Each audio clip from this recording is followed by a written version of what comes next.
ಕೈ ಮುಗಿದು ಅಂಬುಜಾಸನ ವಾಣಿಯ ರಾಜ ಪಾದಾಂಬುಜಗೆ ಬಡಬಡುತ್ತ ವರ್ಣಿಪೆನಿ ಕಥಾಮೃತವ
सर्व भय निवारिणिये करुणदिकाये दया सागरिये भक्तिಯಿಂದ ಪದದ್ವಯವನ್ನು ಮೊರೆಗೊಂಡೆವತಿ ಮುದದಿಂದ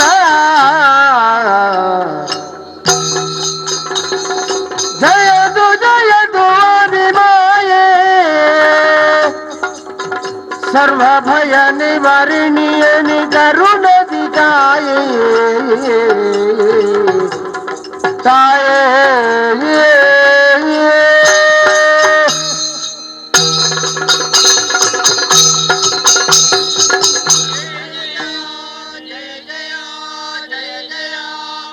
सर्वस्वरूपे सर्वेशे सर्वशक्ति समन्विते भयेभ्यस्त्राहिनो देवी दुर्गे देवी नमोस्तुते ಅಮ್ಮ ಸುತ್ತಲೂ ಕಣ್ಣಾಡಿಸಿದವಾಗ ಜಲರಾಶಿಯೇ ಕಾಣುತ್ತಾ ಇತ್ತು. ಇಂತಹ ಈ ತುಂಬಿದ ಅಂಬುದಿಯಲ್ಲಿ ಮೂರು ಮೂರ್ತಿಗಳಾದಂತಹ ನಮ್ಮ ಪ್ರಾದುರ್ಭಾವವಾಗಿದೆ. ಹುಟ್ಟಿದಾಕ್ಷಣವೇ ನಾವು ಯಾರು, ನಮ್ಮ ಸೃಷ್ಟಿ ಯಾರಿಂದ, ಮುಂದೆ ಮಾಡಬೇಕಾದಂತಹ ಕಾರ್ಯಗಳಾದರೂ ಏನು ಎಂಬ ಯಾವುದೇ ವಿಚಾರವನ್ನು ತಿಳಿಯದೆ ಭಯಭೀತರಾಗಿ ಮೂವರು ತೇಲುತ್ತಿರುವಂತಹ ಸಂದರ್ಭ ಕೇಳಿಸಿದಂತಹ ಓಂಕಾರ ನಿನಾದ ಅದನ್ನೇ ಭಕ್ತಿ ಪುರಸ್ಸರವಾಗಿ ಪಠಿಸಿದವಾಗ ಅವ್ಯಕ್ತಳಾದಂತಹ ನೀನು ಅಭಿವ್ಯಕ್ತಿಯಾಗಿ ನಮಗೆ ಮೈದೋರಿದೆಯ ತಾಯಿ. ನಿನ್ನನ್ನು ಕಂಡಾಕ್ಷಣವೇ ನಮ್ಮಲ್ಲಿದ್ದಂತಹ ಭಯವೆಲ್ಲವೂ ತೊಲಗಿ ಹೋಗಿದೆ. ಹಾಗಾಗಿಯೇ ನಿನ್ನನ್ನು ಭಯ ನಿವಾರಣಿ ಅಂತ ಕೊಂಡಾಡ್ತೇವೆ. ಅಮ್ಮ, ನಮ್ಮನ್ನು ಸೃಜಿಸಬೇಕು ಅಂತಾದ್ರೆ ಯಾವುದೋ ಒಂದು ಮಹತ್ ಕಾರ್ಯವನ್ನು ಮುಂದಕ್ಕೆ ನಮ್ಮ ಕೈಯಲ್ಲಿ ಮಾಡಿಸುವಂತಹ ಉದ್ದೇಶ ತಮ್ಮದ್ದಾಗಿರಬೇಕು. ಆದರೆ ಯಾಕೆ ಏನು ಅನ್ನೋದು ಮಾತ್ರ ನಿನ್ನ ಮಕ್ಕಳಿಗೆ ವೇದ್ಯವಾಗಲಿಲ್ಲ. ಹಾಗಾಗಿಯೇ ಪಾದಕಾಣತರಾಗಿ ಬಿದ್ದು ಬೇಡಿಕೊಳ್ಳುತ್ತೇವೆ, ನಮ್ಮ ಜನ್ಮ ಯಾಕೆ, ಮುಂದೆ ನಾವು ಮಾಡಬೇಕಾದ ಕಾರ್ಯವಾದರೂ ಏನು, ಸಕಲವನ್ನು ತಿಳಿಸಿ ನಿನ್ನ ಮಕ್ಕಳನ್ನು ರಕ್ಷಿಸಬೇಕಮ್ಮ, ಕಾಪಾಡಬೇಕು ತಾಯಿ. ಯಾತಗೆ ಜನ್ಮವಾನಿದ್ದ ತಾಯೇ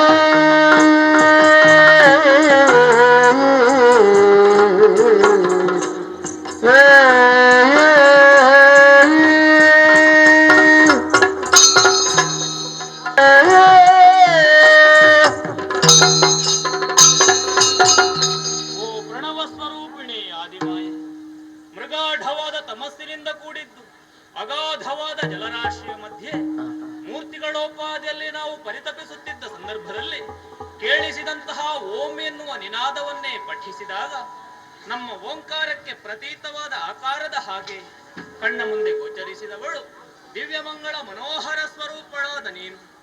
ನಿನ್ನನ್ನು ಕಂಡ ಮಾತ್ರದಲ್ಲೇ ಆಂತರ್ಯದಲ್ಲಿ ಭಕ್ತಿಯು ಅಭಿಮಾನವು ಕೇರುತ್ತಾ ಇದೆ. ನೀನೇ ನಮ್ಮ ತಾಯಿ ಎನ್ನುವಂತಹ ಭಾವ ಸ್ಪಷ್ಟವಾಯಿತಮ್ಮ. ಆದರೂ ಒಂದು ಜಿಜ್ಞಾಸೆ ತಾಯೇ, ಎತ್ತ ನೋಡಿದರತ್ತ ತುಂಬಿರುವುದು ಜಲದ ಮೊತ್ತ, ಸುತ್ತ ಮುತ್ತಿಕ್ಕುವ ಕತ್ತಲೆಯ ವೃತ್ತ, ಈತನ್ಮಧ್ಯೆ ನಮ್ಮ ಸೃಷ್ಟಿ, ಯಾಕಾಗಿ ನಮ್ಮ ಹುಟ್ಟು, ಮುಂದೆ ನಮ್ಮಿಂದ ಆಗಬೇಕಾದ ಘನತರವಾದ ಕಾರ್ಯವಾದರೂ ಯಾವುದು, ಯಾವುದನ್ನು ತಿಳಿಯದೆ ನಿನ್ನ ಪಾದ ಮೂಲದಲ್ಲೇ ನಿನ್ನನ್ನೇ ಸಂಪ್ರೀತಿಯಿಂದ ನುತಿಸುತ್ತಾ ಇರುವ ನಮ್ಮ ಮೇಲೆ ಪ್ರೀತ ಭಾವವನ್ನು ತೋರಿ ನೀ ನೀಡುವಂತಹ ಕರ್ತವ್ಯವನ್ನು ಕೃತಿಗಿಳಿಸುವ ಮಹಾಭಾಗ್ಯವನ್ನು ಒದಗಿಸಿಕೊಡಬೇಕಾಗಿ ಪ್ರಾರ್ಥಿಸುತ್ತಾ ಇದ್ದೇವಮ್ಮ. ಅನುಗ್ರಹಿಸುತ್ತಾಯೇ. ನಿನ್ನಲ್ಲದೆ ಅನ್ಯರಾರ್ಯರು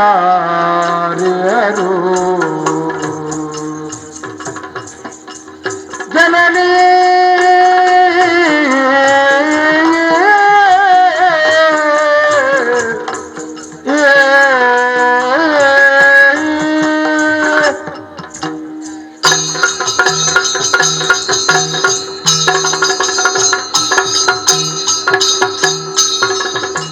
ನೀನಲ್ಲದೆ ಅನ್ಯರಾರಿಹರು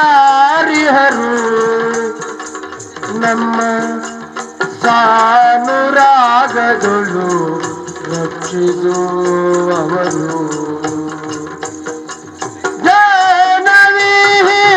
ಜ್ಞಾನವಿಹೀನರಾಗಿರಲು ತಾಯೇ ನೀನಿತ್ತು ಸುಜ್ಞಾನ ಪುರೆ ಕರುಣಗಳು ಜಯತು ಜಯತು ಆದಿಮಾಯೇ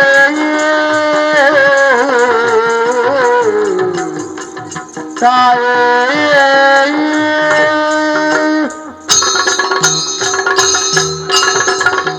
ಇಚ್ಛಾಶಕ್ತಿ ಸಂಯುಕ್ತೆಯೇ ಆಕಾಶದೆತ್ತರಕ್ಕೆ ಬೆಳೆದು ನಿಂತು ಪ್ರಕಾಶಮಾನವಾಗಿ ಕಾಣುವ ನಿನ್ನ ದಿವ್ಯ ರೂಪವನ್ನು ಕಂಡು ನಾವೆಲ್ಲರೂ ಧನ್ಯರಾದೆವಮ್ಮ, ಕೃತಾರ್ಥರಾದೆವು.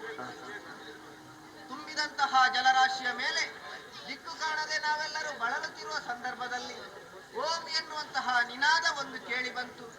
ಅದನ್ನೇ ಪ್ರಣವಾಕ್ಷರವಾಗಿ ಉಚ್ಚರಿಸಿದಾಗ ನಮ್ಮ ಕಣ್ಣ ಮುಂದೆ ಗೋಚರಿಸಿದವಳು ನೀನು.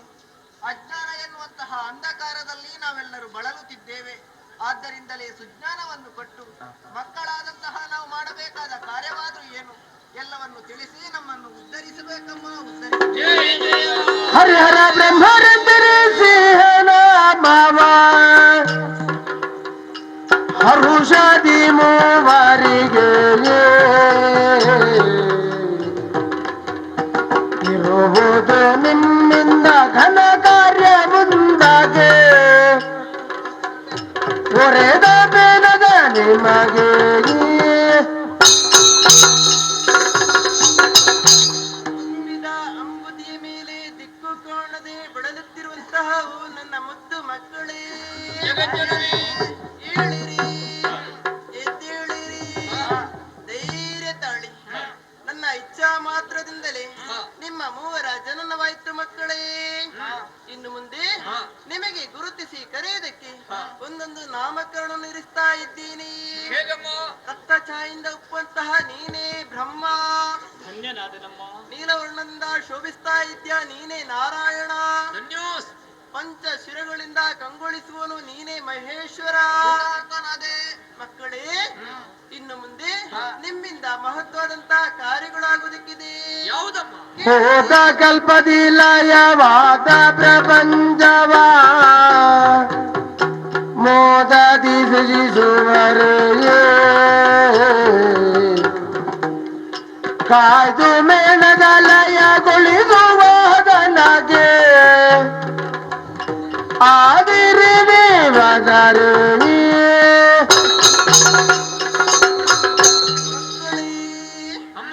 ಹೋದ ಕಲ್ಪದಲ್ಲಿ ಲಯವಾದಂತಹ ಪ್ರಪಂಚವನ್ನು ಪುನರಪಿ ಸೃಷ್ಟಿಸಿ ಪಾಲಿಸಿ ಲಯಗೊಳಿಸುವಂತಹ ಕಾರ್ಯಗಳು ನಿಮ್ಮ ಮೂವರಿಂದ ಆಗಬೇಕು. ಅದಕ್ಕಾಗಿ ನಿಮ್ಮ ಮೂವರ ಜನನವಾಯಿತು ಮಕ್ಕಳೇ. ಇನ್ನು ಮುಂದೆ ನಿಮಗೆ ಒಂದೊಂದು ಉದ್ಯೋಗ ಗುಣ ನಿಲ್ಲುವುದಕ್ಕೆ ಕ್ಷೇತ್ರವನ್ನು ಅನುಗ್ರಹಿಸ್ತೇನೆ. ಕೇಳಿರಿ. ಸತ್ವರಜವು ತಮವೆನು ದುರ್ಬಗುಣ ಮೂರು ಮತ್ತೆ ರಾಜಸ ಗುಣದಿ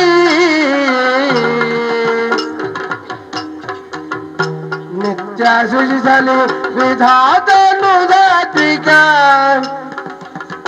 ಸಾತ್ವಿಕ ವಿತ್ತು ಹರಿಯು ಪುರೆಯೇ ಮಗನೇ ಬ್ರಹ್ಮ, ಅಮ್ಮ, ನಿನ್ನ ನಿನ್ನಲ್ಲಿ ರಾಜಸಗುಣಗಳಿವೆ. ಓಹೋ ಎಲ್ಲ ಜೀವಗಳನ್ನು ಸೃಷ್ಟಿಸುತ್ತಾ ಸತ್ಯಲೋಕದಲ್ಲಿದ್ದಕ್ಕೂ ಹಸಾದ ತಾಯೇ ಮಗನೇ ನಾರಾಯಣ, ಜನನಿ ನೀನು ಸಾತ್ವಿಕ ಗುಣದವನು. ಎಲ್ಲ ಜೀವಗಳನ್ನ ಹ. ಪಾಲಿಸುತ್ತಾ ವೈಕುಂಠದಲ್ಲಿದ್ದಕ್ಕೋ ಮಗನೇ. ನಿನ್ನಾಜ್ಞೆ ಶಿರೋಧಾರ್ಯವಮ್ಮ ಮಗನೇ ಮಹೇಶ್ವರ, ಮಾತೆ ನಿನ್ನಲ್ಲಿ ತಾಮಸ ಗುಣಗಳಿವೆ.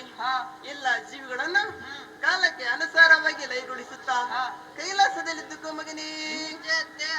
ಮಕ್ಕಳೇ, ನಾನು ಕೊಟ್ಟಂತಹ ಈ 3 ಉದ್ಯೋಗವನ್ನು 3 ಮೂರ್ತಿಗಳಂತ ನೀವು ನಿಷ್ಠೆಯಿಂದ ಮಾಡಿಕೊಂಡು ಬರಬೇಕು. ಹೋಗಿ ಮಕ್ಕಳೇ. ಓ ಪ್ರಣವ ಸ್ವರೂಪಿಣಿ, ಏನು ನೀನೇ ಕರುಣಿಸಿದಂತಹ ವೃತ್ತಿಯಲ್ಲಿ ನಾವು ಮೂವರು ಪ್ರವೃತ್ತರಾದಾಗ ಸದ್ಯೋ ಭವಿಷ್ಯತ್ತಿನಲ್ಲಿ ದುಷ್ಟರಿಂದ ಕಷ್ಟ ಒದಗಿದ್ರೆ ಏನು ಮಾಡ್ಬೇಕು? ಕಷ್ಟ ಕಾಲದೋಳನ್ನ ನಿಷ್ಠೆಯು ಬಗೆಸಲು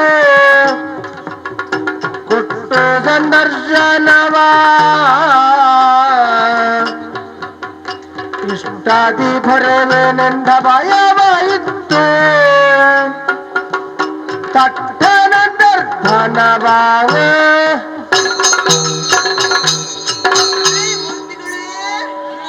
ನಾನು ಕೊಟ್ಟಂತಹ ಈ ಉದ್ಯೋಗದಿಂದ ದುಷ್ಟರಿಂದ ಕಷ್ಟ ಬಂದಂತಾದರೆ ಒಂದೇ ಭಕ್ತಿಯಿಂದ ಧ್ಯಾನಿಸಿಕೊಳ್ಳಿರಿ. ಪರೋಕ್ಷವಾಗಿ ಬಂದು ನಿಮ್ಮ ಕಷ್ಟವನ್ನು ನಾನೇ ಪರಿಹರಿಸ್ತೇನೆ, ಅನುಷ್ಠಾಗುತ್ತೇನೆ.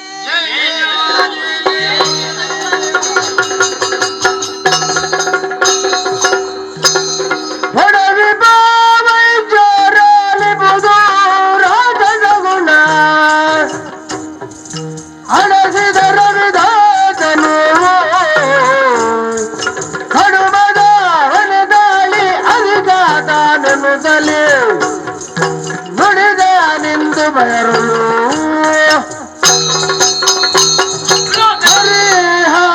ಹರಿಹರರಾಲಿದ್ ಸೃಜಿಸುವ ಕಾರ್ಯವ ಆ ಆ ಆ ಆ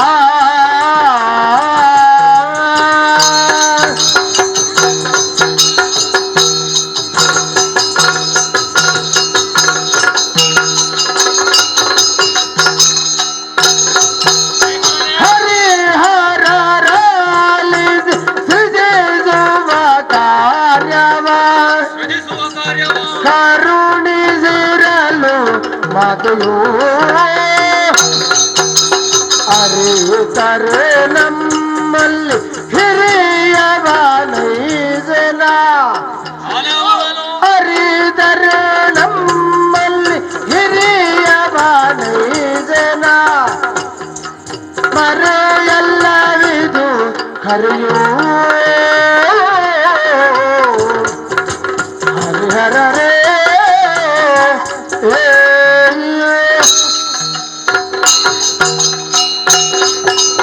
ಕೆಲವು ಹರಿ ಓ ಹಾಗೂ ಹರ ಏನು ತದೇಕ ದೃಷ್ಟಿಯಿಂದ ನನ್ನನ್ನೇ ನೋಡುವುದು ನೀವು? ಹಾಗಾಗಿದೆ ನಿನ್ನ ಪರಿಸ್ಥಿತಿ. ಏನಾಗಿದೆಯೋ? ನಮ್ಮ ಜೊತೆಯಲ್ಲೇ ಇದ್ದವ ನೀನು ಹಾ. ಕೈ ಕೈ ಹಿಡ್ಕೊಂಡಿದ್ದಿ. ಹ್ಮ್. ಇದ್ದಕ್ಕಿದ್ದ ಹಾಗೆ ನಮ್ಮಿಂದ ದೂರ ಆದೆ. ಹ, ಏನೋ ನಿನ್ನ ಬದಲಾವಣೆ ವರ್ತನೆಯಲ್ಲಿ ಆಗಿದೆ ಅನ್ನುವುದು ಸತ್ಯ. ಹ, ಯಾಕೆ ಏನು ಅಂತ ನನಗೆ ಗೊತ್ತೇ ಆಗಲಿಲ್ಲ. ಅಂತೂ ಗೊತ್ತಾಗಿದೆ ಅಲ್ವಾ? ಹೌದಪ್ಪ. ಹರಿ, ಮಾತೆಯನ್ನು ಕಾಣುವುದರ ಪೂರ್ವದಲ್ಲಿ ನಮ್ಮ ಮೂವರೊಳಗೆ ಸಮಾನತೆ ಇದ್ದದ್ದು ಹೌದು. ಮಾತೆಯಿಂದ ಎಲ್ಲವೂ ಪ್ರದತ್ತವಾದ ಬಳಿಕ ನಿಮ್ಮಿರುವರೊಂದಿಗೆ ಹಾ. ನಾನು ಸಮಾನನಾಗಿ ಮುಂದುವರಿಯುವುದಕ್ಕೆ ಸಾಧ್ಯ ಇಲ್ಲ.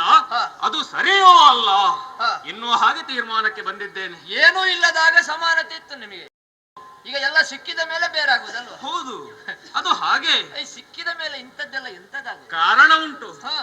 ಮಾತೆಯನ್ನು ಕಾಣುವುದರ ಪೂರ್ವದಲ್ಲಿ ಹಿಂದೇನು ಹಾ. ಹಿಂದೇನು ಹಾ. ಮುಂದೇನು ಹಾ. ಎನ್ನುವುದನ್ನರಿಯದೆ ಪರಿತಪಿಸುತ್ತಾ ಇದ್ದಂತಹ ಸಂದರ್ಭದಲ್ಲಿ ಅಭಿವ್ಯಕ್ತಳಾದಂತಹ ಮಹಾಮಾತೆಯಿಂದ ಹಾ. ನಾವು ಮೂವರು ಸರ್ವವನ್ನು ಪಡೆದಿದ್ದರೂ ಕೂಡ ಹಾ. ಮಾತೆ ಆಡಿರುವ ಮಾತಿನ ಕಡೆಗೆ ನಾವು ಲಕ್ಷ್ಯವನ್ನು ಹರಿಸಿದೆವು ಎಂದಾದರೆ ಹಾ. ನಾನೇ ಸರ್ವಶ್ರೇಷ್ಠ ಹಾ, ಹಾ. ಜ್ಯೇಷ್ಠ ಹಾ. ಎನ್ನುವ ಹಾಗೆ ತೀರ್ಮಾನಕ್ಕೆ ಬರುವುದಕ್ಕೆ ಸಾಧ್ಯ ಇತ್ತು. ಹೇಗದು? ಆದ್ರೆ ನೀವು ಬಹಳಷ್ಟು ಯೋಚಿಸುವಲ್ಲೇ ವಿಳಂಬ ಮಾಡಿದಿರಿ. ಹಾ. ಮಾತೆ ಮೊದಲಾಗಿ ಕರೆದಿರುವುದು ಯಾರನ್ನು? ಯಾರನ್ನು? ನಾನು ಆ ಬಗ್ಗೆ ಗಮನ ಹರಿಸಲಿಲ್ಲ ಬ್ರಹ್ಮ. ಅಕ್ಕ, ಗಮನ ಹರಿಸುವಲ್ಲಿ ನೀನು ಗಮನ ಹರಿಸುವುದಿಲ್ಲ. ಹಾ. ತಾಯಿ ಮೊದಲಾಗಿ ಕರೆದಿರುವುದು ನನ್ನನ್ನು. ಓ, ನಿನ್ನನಲ್ವಾ? ಮತ್ತೆ? ಬಹಳ ಸಂತೋಷ. ಆ, ಮಗನೇ ಬ್ರಹ್ಮ. ಹಾ. ಬ್ರಹ್ಮ ಹಾ. ಎನ್ನುವ ಶಬ್ದದ ಅರ್ಥ ಆದ್ರೂ ಏನು? ನಿನ್ನ ಅರ್ಥವನ್ನು ನೀನು ಹೇಳಿದ್ರೆ ಒಳ್ಳೆಯದಲ್ವಾ? ಹೌದಾ? ಬ್ರಹ್ಮ ಅಂದ್ರೆ ಬೃಹತ್. ಬ್ರಹ್ಮ ಅಂದ್ರೆ ಹಾ. ಅವನು ಅಲ್ಲ, ಅವಳು ಅಲ್ಲ. ಅವನು ಅಲ್ಲ ಅವಳು. ಹಾ, ಹಾಗಿದ್ರೆ ನಿನ್ನನ್ನು ಹೇಗೆ ಕರೀಬೇಕು ನಾನು? ಯೋಚಿಸಬೇಕು. ಹಾ. ಅದು ಹಾ. ನಾವು ಪಾರಮಾರ್ಥಿಕವಾಗಿ ಚಿಂತಿಸುವುದಿದ್ರೆ ಹಾ. ಪರಾತ್ಪರ ಶಕ್ತಿ. ಓಹೋ. ಆ ಪರಾತ್ಪರ ಶಕ್ತಿ ಹಾ. ಪರತರ ಪಾವನ ಮೂರ್ತಿಯಾಗಿರುವಂತಹ ನಾನೇ ಆಗಿದ್ದೇನೆ. ಹಾ. ಇರುವುದಕ್ಕೆ ಸರ್ವಶ್ರೇಷ್ಠವಾದಂತಹ ಸತ್ಯಲೋಕ ಪ್ರದತ್ತವಾದದ್ದು ಈ ಬ್ರಹ್ಮನಿಗೆ. ಆಕ್ಯವಾಳನೂರನಲ್ಲಿರಬೇಕಾದಂತಹ ರಾಜಸ ಗುಣದಿಂದ ಮೇಳೈಸುತ್ತಾ ಇದ್ದೇನೆ. ಓಹೋ. ಸೃಷ್ಟಿಪ ಘನತರದ ಮೊದಲ ಉದ್ಯೋಗವನ್ನು ಪಡೆದವನು ನಾನೇ. ಹಾ. ನನ್ನ ಛಾಯೆನೊಮ್ಮೆ ಸರಿಯಾಗಿ ನೋಡಂತೆ ನೀನು. ಏನಾಗಿದೆ? ರಕ್ತ ಛಾಯೆಯಿಂದ ಕಂಗೊಳಿಸುತ್ತಾ ಇರುವವ. ಸರಿಯಪ್ಪ. ಹಾಗಾಗಿ ಹಾ. ಇವೆಲ್ಲವನ್ನು ನೀವು ಸೂಕ್ಷ್ಮವಾಗಿ ಗಮನಿಸಿದಿರಿ ಎಂದಾದರೆ ಖಂಡಿತವಾಗಿಯೂ ಬ್ರಹ್ಮನೇ ಶ್ರೇಷ್ಠ ಜ್ಯೇಷ್ಠ ಎನ್ನುವ ಹಾಗೆ ನಿರ್ಧಾರಕ್ಕೆ ಬರುವುದಕ್ಕೆ ಸಾಧ್ಯ ಉಂಟು. ಹಾ. ಹಾಗಾಗಿ ಹಾ. ನಾನಾಡುವಂತಹ ನುಡಿಯನ್ನ ಹಾ. ಕೇವಲ ಆಲಿಸಿದ್ರೆ ಸಾಲದು, ಮತ್ತೆ ಅದನ್ನು ಸರಿಯಾಗಿ ಪಾಲಿಸತಕ್ಕದ್ದು. ಹಾ. ನಾನಂದಂತ ಹೋಗಿ ಮುಂದುವರಿ. ಮಧುಮಾಜ ನಗುತ್ತಂದ ಏನಾಯ್ತು? ವಿಧಿಯೇ ನೀ ಸುಮ್ಮನೆ ಆ ಆ ಆ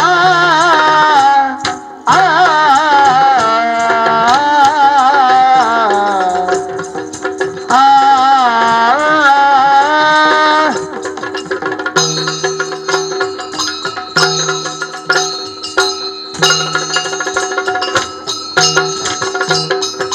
ಮಧುಮಾಜ ನಗುವುದೆಂದ ವಿಧಿಯೇನು ಸುಮ್ಮನೆ ಮದವ ತಾಳುವೆಯಾದಗೆ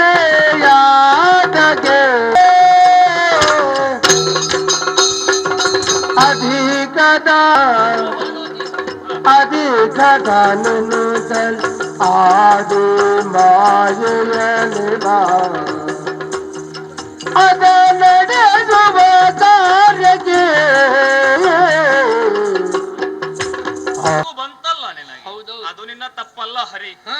ಬ್ರಹ್ಮನಷ್ಟು ನಿನಗೆ ಬುದ್ಧಿ ಬಲಿತಿಲ್ಲ ಎನ್ನುವುದಕ್ಕೆ ಅದೊಂದು ಸಾಕ್ಷಿ. ಹಾಗಲ್ಲ. ಮತ್ತೆ ಯಾಕೆ ನಗು ಬಂದದ್ದು ಅನ್ನುವುದನ್ನು ನೀನು ಕೇಳು. ಯಾಕೆ? ಆದಿಮಾಯಾ ದೇವಿ ಹ್ಮ್. ಪ್ರಣವ ಸ್ವರೂಪಿಣಿ, ಹ.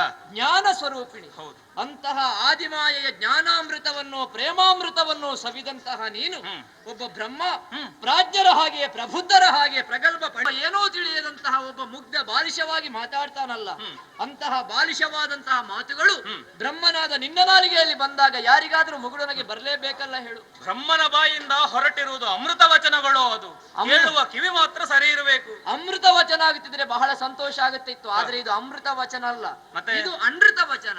ನೀನು ಹೇಳಿದ್ದು ಸುಳ್ಳೇ ಹೊರತು ಇದರಲ್ಲಿ ಯಾವುದೂ ಸತ್ಯ ಇಲ್ಲ. ತಾಯಿ ಹೇಳಿದ್ದನ್ನು ಕೇಳಿಸಿಕೊಂಡಿಲ್ವೇ? ಆಲೋಚನೆ ಮಾಡು. ಹಾ. ಆದಿಮಾಯ ಪ್ರತ್ಯಕ್ಷಳಾಗುವುದರ ಪೂರ್ವ ನಮಗೆ ಮೂವರಿಗೂ ಏನೂ ಗೊತ್ತಿರ್ಲಿಲ್ಲ. ನಾವು ಯಾರು, ನಮ್ಮ ಸೃಷ್ಟಿ ಯಾರಿಂದ, ಮುಂದೆ ಏನು ಮಾಡಬೇಕು ಎಂಬ ಯಾವ ವಿಚಾರವನ್ನು ತಿಳಿಯದೆ ಭಯಭೀತರಾಗಿ ನೀರ ಮೇಲೆ ತೇಲುತ್ತಿದ್ದವರು ನಾವು. ಹೌದಾ? ಆವಾಗ ಆದಿಮಾಯ ಪ್ರತ್ಯಕ್ಷಳಾಗಿ ಮೂವರಿಗೂ ಉದ್ಯೋಗ, ಗುಣ, ಸ್ಥಳ ಎಲ್ಲವನ್ನು ಕರುಣಿಸಿದ್ದಾಳೆ. ಮಾತ್ರ ಅಲ್ಲ, ನಮ್ಮ ಸೃಷ್ಟಿ ಯಾಕೆ ಅನ್ನುವುದನ್ನು ಸ್ಪಷ್ಟವಾಗಿ ಹೇಳಿಲ್ವೋ. ಹೌದು. ಹೋದ ಕಲ್ಪದಿ ಲಯವಾದ ಪ್ರಪಂಚವ ಮೋದದಿ ಸೃಜಿಸಿ ಪಾಲಿಸಿ ಲಯಗೊಳಿಸುವಂತಹ ಗುರುತರವಾದ ಹೊಣೆಯನ್ನು ಕೊಟ್ಟಿದ್ದೇನೆ. ಹ. ಅದನ್ನು ಮಾಡಿಕೊಂಡು ಬರಬೇಕು ಅಂತ ಹೇಳಿದಾಗ ಆದಿಮಾಯೆಯ ಮುಂದೆ ನೀವು ಕೊಟ್ಟ ಉದ್ಯೋಗಕ್ಕೆ ಯಾವುದೇ ಲೋಪ ದೋಷಗಳು ಬಾರದ ಹಾಗೆ ಸುಸೂತ್ರವಾಗಿ ಮಾಡಿಕೊಂಡು ಬರ್ತೇವೆ ಅಂತ ಹೇಳಿದ್ದೇವೆ. ನಮ್ಮ ಮಾತನ್ನು ಒಪ್ಪಿದ ಆದಿಮಾಯ ಅದೃಶ್ಯಳಾಗಿ ಹೋದ ಬಳಿಕ ಬ್ರಹ್ಮ, ನೀನು ಸೃಷ್ಟಿಕರ್ತ, ಸೃಷ್ಟಿಯ ಕಾರ್ಯದಲ್ಲಿ ನಿನ್ನನ್ನು ನೀನು ತೊಡಗಿಸಿಕೊಳ್ಳಬೇಕಿತ್ತು. ಆದ್ರೆ ಸೃಷ್ಟಿ ಮಾಡುವುದಕ್ಕೆ ನೀನು ಹೋಗಲಿಲ್ಲ. ಹಾಗಂತ ಸೃಷ್ಟಿ ಮಾಡ್ಲಿಲ್ವಂತ ಆಲೋಚನೆ ಮಾಡಿದ್ರೆ ನೀನು ಸೃಷ್ಟಿ ಮಾಡಿದೆ. ಯಾವುದನ್ನು? ಕಳೆದ ಕಲ್ಪದಲ್ಲಿರುವ ಜೀವರಾಶಿಗಳನ್ನು ಸೃಷ್ಟಿ ಮಾಡಿದ್ದಲ್ಲ, ಇಲ್ಲಿ ವಾದವನ್ನು ಸೃಷ್ಟಿ ಮಾಡಿದೆ, ನಮ್ಮಲ್ಲಿ ಭೇದವನ್ನು ಸೃಷ್ಟಿ ಮಾಡಿದೆ, ಆ ಮೂಲಕ ಮೂವರಲ್ಲಿ ಒಂದು ವಿವಾದವನ್ನು ಸೃಷ್ಟಿ ಮಾಡಿದೆ. ಇದನ್ನು ಸೃಷ್ಟಿ ಮಾಡುವುದಕ್ಕೋ ನಿನ್ನನ್ನು ಸೃಷ್ಟಿ ಮಾಡಿದ್ದು ಹೇಳು. ಸೃಷ್ಟಿಕರ್ತನಾದಂತಹ ನನ್ನನ್ನು ಸರಿಯಾಗಿ ನೀವು ತಿಳಿಯಬೇಕು ಎಂದಿದ್ದರೆ ಮೂಲದಲ್ಲಿ ಈ ಸೃಷ್ಟಿ ನೀನು ದೊಡ್ಡವ ಅನ್ನುವುದನ್ನು ಹೇಳಿಸಬೇಕನ್ನುವ ಕಾರಣಕ್ಕಾಗಿ ಕೆಲವೆಲ್ಲ ಉದಾಹರಣೆಯನ್ನು ನೀನು ಕೊಟ್ಟಿಯಲ್ಲ. ಹೌದು. ಆದಿಮಾಯ ಮೊದಲು ನನ್ನನ್ನು ಕರೆದಿದ್ದಾಳೆ, ಹಾಗಾಗಿ ದೊಡ್ಡ ಮಗ ಅಂತ ನೀನು ಹೇಳುವುದು ಅದೇ ಸುಳ್ಳು. ಮಾತೆಯಾದವಳು ಮೊದಲು ಕರೆಯುವುದು ಯಾರನ್ನು? ದೊಡ್ಡ ಮಗನನ್ನಲ್ಲ, ಸಣ್ಣ ಮಗನನ್ನೇ ಕರೆಯುವುದು. ಯಾಕೋ ಅದು? ಯಾಕಂದ್ರೆ ಕರೆಯದಿದ್ರೆ ಸಣ್ಣ ಮಗು ಹಠ ಮಾಡ್ತಾನೆ, ಅಳುತ್ತಾನೆ. ಇನ್ನು ಅಳುವುದು ಬೇಡ ಅಂತ ಆಲೋಚನೆ ಮಾಡಿದ ಆದಿಮಾಯ ಮೂವರಲ್ಲಿ ಬ್ರಹ್ಮನಾದ ನೀನೇ ಸಣ್ಣ ಮಗು ಅಂತ ನಿನ್ನನ್ನು ಮೊದಲು ಕರೆದದ್ದು. ಹಾಗಲ್ಲ ಹರಿ. ಘನತರವಾದಂತಹ ಕಠಿಣತರವಾದಂತಹ ಕಾರ್ಯವನ್ನು ಮಾಡುವುದಕ್ಕೆ ತಾಯಿಯಾದವಳು ಮೊದಲು ಕರೆಯುವುದೇ ಹಿರಿಯ ಮಗನನ್ನು. ನೀವಿರುವರು ನನಗಿಂತ ಸಣ್ಣವರು, ನಿಮ್ಮನ್ನು ನೋಡಿಕೊಳ್ಳುವಂತಹ ಹೊಣೆಗಾರಿಕೆಯ ಸಹಿತವಾಗಿ ನನಗೆ ಈ ಉಜ್ಜುಗ. ನಿನ್ನದು ಕಠಿಣಕರವಾದ ಕೆಲಸ ಅಂತ ನೀನು ಹೇಳ್ತಿ, ಮತ್ತೆ ನಮ್ಮದು ಸುಲಭ ಅಂತ ಯಾರು ಹೇಳಿ? ಸೃಷ್ಟಿಗಿಂತ ಸುಲಭ. ನಮ್ಮನ್ನು ನೋಡಿಕೊಳ್ಳುವುದಕ್ಕೆ ಆದಿಮಾಯೆ ಸಮರ್ಥಳಾಗಿರುವಾಗ ನೀನು ಮತ್ತೊಬ್ಬ ನೋಡಿಕೊಳ್ಳುವುದಕ್ಕೆ ಯಾಕೆ ಹೇಳು? ತಾಯಿಯ ಬಳಿಕ ನಾನೇ. ಅದು ನೀನು ಭಾವಿಸಿದ್ದು ಸತ್ಯ ಅಲ್ಲ ಬ್ರಹ್ಮ. ಮತ್ತೆ ನಿನ್ನ ಹೆಸರಿಗೆ ಅರ್ಥ ಇದೆ ಅಂತ ಹೇಳಿದೆ. ಹೌದದು, ಬ್ರಹ್ಮ ಅಂದ್ರೆ ದೊಡ್ಡವ, ಒಪ್ಪಿಕೊಳ್ಳುವ. ಹಾಗಂತ ನಿನ್ನ ಹೆಸರಿಗೆ ಮಾತ್ರ ಅರ್ಥ ಇರುವುದಲ್ಲ, ನಮ್ಮದು ಅರ್ಥಹೀನವಾದಂತಹ ಹೆಸರು ಅಲ್ಲ. ವಿಷ್ಣು ಅಂದ್ರೆ ಏನು? ಸರ್ವವ್ಯಾಪಕ, ಸರ್ವಾಂತರ್ಯಾಮಿ ಅಂತ ಅರ್ಥ. ಹಾಗೆ ಅವನ ಹೆಸರಿಗೆ ಒಂದು ಅರ್ಥವಿದೆ. ಅರ್ಥವತ್ತಾದಂತಹ ಎಲ್ಲವನ್ನೂ ಆದಿಮಾಯೆ ಕೊಟ್ಟಿರುವಾಗ ವಿಧಿಯನಿ ಸುಮ್ಮನೆ ಮದವ ತಾಳುವೆ ಯಾತಕ್ಕೆ ಅಧಿಕ ತಾನೆಂದೆನುತ. ಆಲೋಚಿಸು. ಜ್ಞಾನವಿಹೀನರಾದಂತಹ ನಮಗೆ ಜ್ಞಾನವನ್ನು ಒದಗಿಸಿದ ಮಂತ್ರ ಪ್ರಣವ ಓಂಕಾರವಾಗಬೇಕು ಅಂತಾದ್ರೆ ಅಕಾರ ಉಕಾರ ಮಕಾರ ಅನ್ನುವ 3 ಅಕ್ಷರ ಸೇರಬೇಕು. ಒಂದು ಅಕ್ಷರ ತಪ್ಪಿದ್ರು ಓಂಕಾರವಾಗುವುದಿಲ್ಲ. ಹೇಗೋ ಹಾಗೆ ಓಂಕಾರದ 3 ಬೀಜಾಕ್ಷರಗಳ ಹಾಗೆ ಬ್ರಹ್ಮ ವಿಷ್ಣು ಮಹೇಶ್ವರ ಈ 3ರ ಮತ ಒಂದಾಗಿರಬೇಕು. ಒಬ್ಬನ ಮತ ಬೇರೆ ಆದ್ರೆ ಭಿನ್ನ ಮತ ಹುಟ್ಟಿಕೊಳ್ಳುತ್ತದೆ. ಭಿನ್ನ ಮತ ಅನ್ನುವುದು ಒಂದು ಸಂಘಟನೆಯನ್ನ ಒಡೆದು ಹಾಕುವಂತಹ ಕೆಟ್ಟ ಕಾರ್ಯಕ್ಕೆ ಮುಂದಾಗುತ್ತದೆ. ಹಾಗಾಗಿ ಭಿನ್ನ ಮತವನ್ನು ತೋರಿಸಿ ನಮ್ಮ ಸಂಘಟನೆಯನ್ನು ಹಾಳು ಮಾಡಬೇಡ. ನಾನು ಹೇಳ್ತೇನೆ, ಆದಿಮಾಯಿಯ ಮುಂದೆ ನಾವು 3 ಸಣ್ಣವರೇ, ನಾವು 3 ಸಮಾನರನ್ನುವಂತಹ ಭಾವನೆಯಿಂದ ನಿನ್ನ ಮದವನ್ನು ಬಿಟ್ಟು ಹದವನ್ನು ತಿಳಿದು ಮುದದಿಂದ ನೀನು ಸೃಜಿಸು, ನಾನು ಪಾಲಿಸ್ತೇನೆ, ಅವಲಯಗೊಳಿಸ್ತಾನೆ. ಹರಿ, ನೀನಾಡಿದ ಹಾಗೆ ನಾನು ಸಹಮತದಿಂದಲೇ ಮುಂದುವರಿಯಬೇಕು ಎಂದಿದ್ದರೆ ಓಂಕಾರದ ಆದಿ ಅಕ್ಷರ ನಾನು ಎನ್ನುವ ಹಾಗೆ ತಿಳಿಯಬೇಕು. ಮತ್ತೆ ನಾನು ನನ್ನ ಕಾರ್ಯದಲ್ಲಿ ಮುದದಿಂದಲೇ ತೊಡಗುತ್ತಾ ಇದ್ದೆ. ಯಾವಾಗ ನೀವೀರ್ವರು ಮೋದದಿಂದ ಒಪ್ಪಿದ್ರೆ, ನೀನು ಒಪ್ಪಿಕೊಳ್ಳುವುದಕ್ಕೆ ಸಿದ್ಧನಿಲ್ಲ. ಓಂಕಾರದ ಒಂದು ಅಕ್ಷರ ನೀನು ಅಂತ ನಾನು ಹೇಳಿ ಆಯ್ತಲ್ಲ. ಈ ಓಂಕಾರದ ಒಂದು ಅಕ್ಷರವಾದ ನೀನು ಒಟ್ಟಿಗೆ ಇರಬೇಕು. ಅಕ್ಷರ ಬೇರೆ ಹೋದ್ರೆ ಓಂಕಾರವಾಗುವುದಿಲ್ಲ. ಹಾಗಾಗಿ ಬೇರೆ ಹೋಗಬೇಡ, ಒಟ್ಟಿಗೆ ಇರು. ಇರುವಾಗ ಮಾತ್ರ ನಮ್ಮ ಹಾಗೆ ಇರು, ಈ ಮದ ಬೇಡ ಅಂತ ಹೇಳುದು. ಹರಿ, ಇದು ಮದ ಅಲ್ಲ. ರಜೋಗುಣ ಭರಿತನಾದಂತಹ ನಾನು ನನ್ನ ಗುಣಧರ್ಮಕ್ಕನುಗುಣವಾಗಿಯೇ ವ್ಯವಹರಿಸಿದ್ದೇನೆ. ನನ್ನ ಶ್ರೇಷ್ಠತ್ವವನ್ನು ನೀನು ಒಪ್ಪಿಕೊಳ್ಳುವುದಕ್ಕೆ ಸಿದ್ಧನಿಲ್ಲ. ನೀನು ಒಪ್ಪಿಕೊಳ್ಳದಿದ್ರೆ ಏನಂತೆ? ಜ್ಞಾನದ ಕಣ್ಣನ್ನು ಹೊಂದಿರುವಂತಹ ಹರ ಇದ್ದಾನೆ, ಅವ ಏನು ಹೇಳುತ್ತಾನೆ ಕೇಳುವ. ಮೃಡನಂದನ ಜನಲಯದಾಧಿಕಾರವ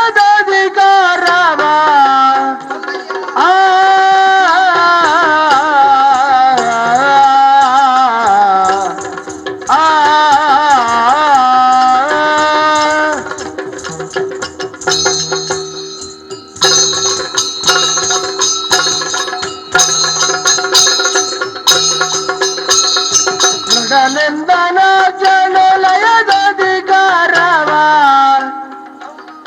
ಪಡೆದವನೈಸೆ ನಾನು, ಸುಳುವೆನು ಸಕಲವ ಮುನಿಯಲಿಲ್ಲದರಿಂದ, ನಾನು ಸುಳುವೆನು ಸಕಲವ ಮುನಿಯಲಿಲ್ಲದರಿಂದ, ತಿಳಿದೊಳದಿಕೆಯಿಂದನು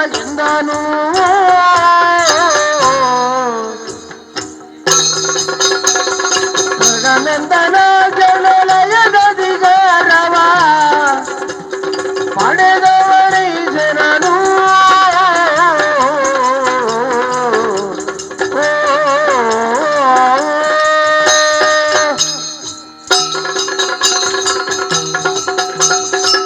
ಹರಿ ಹಾಗೂ ಬ್ರಹ್ಮ, ನಿಮ್ಮಿರುವರ ಸಂಭಾಷಣೆಯನ್ನು ನಾನು ಚೆನ್ನಾಗಿ ಕೇಳಿದೆ. ನೀನು ಹೇಳುತ್ತಾ ಇದ್ದಿ ದೊಡ್ಡವ ನಾನು ಎಂಬುದಾಗಿ, ನೀನು ಹೇಳುತ್ತಿ ಸರ್ವಶ್ರೇಷ್ಠ ನಾನು ಎಂಬುದಾಗಿ. ಈಗ ಚೆನ್ನಾಗಿ ನಮ್ಮಿ ಮೂವರನ್ನು ತುಲನೆ ಮಾಡಿ ನೋಡಿದಾಗ ನಿಮ್ಮಿ ಉಭಯರಿಗಿಂತ ನಾನು ದೊಡ್ಡವ. ಇಬ್ಬರವಾದ ಮೂರನೇವನಿಗೆ ಆದಾಯ ಅಂತ ಹೇಳಿದಾಗ ಆದಾಯ ಪಡೆಯುವುದಕ್ಕೆ ಬಿಡುವುದಿಲ್ಲ. ಹೇಗೆ ಎನ್ನುವ ಹಾಗೆ ಸ್ಪಷ್ಟೀಕರಣ ಕೊಡಬೇಕು. ಅದಕ್ಕೆ ಸಕಾರಣವಿದೆ. ಯಾವುದು? ನಿಮಗಿಂತ ಹೆಚ್ಚಿನ ಕಣ್ಣನ್ನು ಹೊಂದಿದವ ನಾನು. ಯಾವುದು? ಹಣೆಯಲ್ಲಿರುವುದಲ್ವ? ಹೌದು. ಅದು ಯಾವತ್ತೂ ಮುಚ್ಚಿಕೊಂಡೇ ಇರುವುದಲ್ವೇನು? ಪ್ರಪಂಚ ದೃಷ್ಟಿಗೆ ಇದು ಮುಚ್ಚಿಕೊಂಡಿರಬಹುದು. ಸಿಟ್ಟುಕೊಂಡು ಇದನ್ನು ತೆರೆದೆ ಅಂತಾದ್ರೆ 3 ಲೋಕವನ್ನೇ ಸುಡುವ ಸಾಮರ್ಥ್ಯ ನನ್ನಲ್ಲಿದೆ. ಆದ್ದರಿಂದ ನಿಮ್ಮ ಈ ಉಭಯರಿಗಿಂತ ದೊಡ್ಡವ ನಾನೇ. ಇರ್ಲಿಲ್ಲ ಅಷ್ಟೇ. ಅದು ಸರಿ ಉಂಟು ಎನ್ನುವ ಹಾಗೆ ಇನ್ನೂ ಕೂಡ ಅದನ್ನು ಸ್ಥಾಪಿಸುವಂತಹ ವಿಶ್ವಾಸ ನನ್ನಲ್ಲಿದೆ. ಹೌದಾ? ಹೌದು. ಅದು ಸರಿಂತೆ ಹೌದಂತಾದ್ರೆ ಅದನ್ನು ಒಪ್ಪಿಕೊಳ್ಳುತ್ತಿಯಲ್ಲ. ನನ್ನದಾದಂತಹ ಸೃಷ್ಟಿಯಲ್ಲಿ ಬಹಳಷ್ಟು ವೈಚಿತ್ರ್ಯಗಳಿವೆ ಹರಿ. ಎಲ್ಲದರಲ್ಲಿಯೂ ಬದಲಾವಣೆಯನ್ನ ತಂದು ಬದಲಾವಣೆಯ ಹರಿಕಾರ ಬ್ರಹ್ಮ. ಎನ್ನುವ ಹಾಗೆ ನಿರೂಪಿಸುವವ. ಓಹೋ. ಸೂಕ್ಷ್ಮಾಯ ಸ್ಥೂಲ ಜೀವಿಗಳಿಂದ ಕೂಡಿರುವುದೇ ಪ್ರಪಂಚ. ಹಾ. ಅಂತಹ ಪ್ರಪಂಚದಲ್ಲಿ ಹಾ. ದಿನವೊಂದಕ್ಕೆ 84 ಲಕ್ಷ ಜೀವರಾಶಿಗಳನ್ನು ನಾನು ಸೃಜಿಸುತ್ತೇನೆ. ಸೃಜಿಸಲ್ಪಡುವ ಜೀವಿಗಳ ಹಣೆಯಲ್ಲಿ ಹಾ. ನೀವು ಹೀಗೆಯೇ ಬದುಕಬೇಕು, ಹಾ. ಇಂತಿಷ್ಟೇ ಸಮಯ ಬದುಕಬೇಕು ಎನ್ನುವ ಹಾಗೆ ಬರೆಯುವವನೇ ನಾನು, ಓಹೋ. ವಿಧಿಸುವವ. ಹಾ. ಕಾರಣಿಕನಾದಂತಹ ನಾನು ಆ ಕಾರಣದಿಂದಲೂ ಕಾರಣೀಕನೇ ಹೌದು. ಆದಿ ಮಧ್ಯ ಅಂತ್ಯ ಎನ್ನುವ ಹಾಗೆ 3 ಘಟ್ಟಗಳು. ಇದರಲ್ಲಿ ನನ್ನದ್ದಾದಂತಹ ಸೃಷ್ಟಿಯ ಕಾರ್ಯವೇ ಆದಿ, ಹಾ. ಅದುವೇ ಬುನಾದಿ, ಆಹಾ. ಅದುವೇ ಪಂಚಾಂಗ ಸದೃಶ್ಯವಾದದ್ದು. ಹಾಗಾಗಿ ಹಾ. ನನ್ನ ಸೃಷ್ಟಿಗೆ ಪೂರಕವಾಗಿ ನಿನ್ನ ಪಾಲನೆ, ಹಾ. ಅವನದ್ದಾದಂತಹ ಲಯ. ಹಾ. ಹಾಗಾಗಿ ಹಾ. ನಾನು ಕೇವಲ ವ್ಯಕ್ತಿ ಮಾತ್ರ ಶ್ರೇಷ್ಠ ಅಲ್ವೋ, ಮತ್ತೆ ಪಡೆದಿರುವಂತಹ ಯಾವ ಸೃಷ್ಟಿಯ ಕಾರ್ಯ ಇದೆಯೋ ಹಾ. ಅದು ಘನತರವಾದದ್ದೇ. ಸೃಷ್ಟಿಪ ಕಾರ್ಯವು ಅಷ್ಟೊಂದು ಘನವಲ್ಲ. ಘನವೇ ಅಲ್ಲ. ಆ ಆ ಆ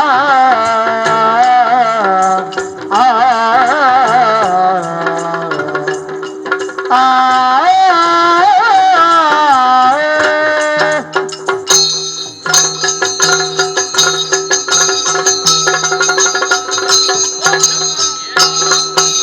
ಸೃಷ್ಟಿ ಬಗಾರವು ಅಷ್ಟೊಂದು ಘನವಲ್ಲ.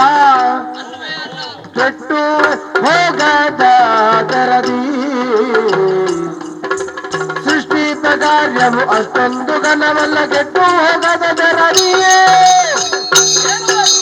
ಕೊಟ್ಟು ಬೇಕಾದುದ ಹೊರೆಯುವ ಹಗಲವೇ.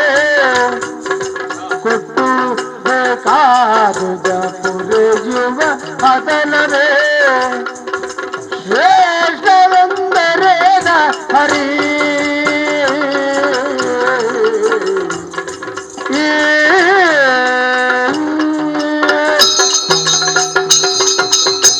ಬ್ರಹ್ಮ, ಮೂವರಿಗೂ ಉದ್ಯೋಗ ಸಿಕ್ಕಿದ್ರು ಹಾ. ನೀನು ಮೊದಲ ಉದ್ಯೋಗವನ್ನು ಪ್ರಾರಂಭಿಸುವ ಕಾರಣ ದೊಡ್ಡವ ಅಂತ ಹೇಳುವುದು ನೀನು. ಮೊದಲು ನಾ ಸೃಜಿಸಲು ಪದುಮಾಕ್ಷ ಪೊರೆಯು ಆ ಮಾತನ್ನೇ ಒತ್ತಿ ಹೇಳುತ್ತಾ ಅದರಿಂದಲೇ ನೀನು ದೊಡ್ಡವಂತ ಹೇಳುತ್ತಿ.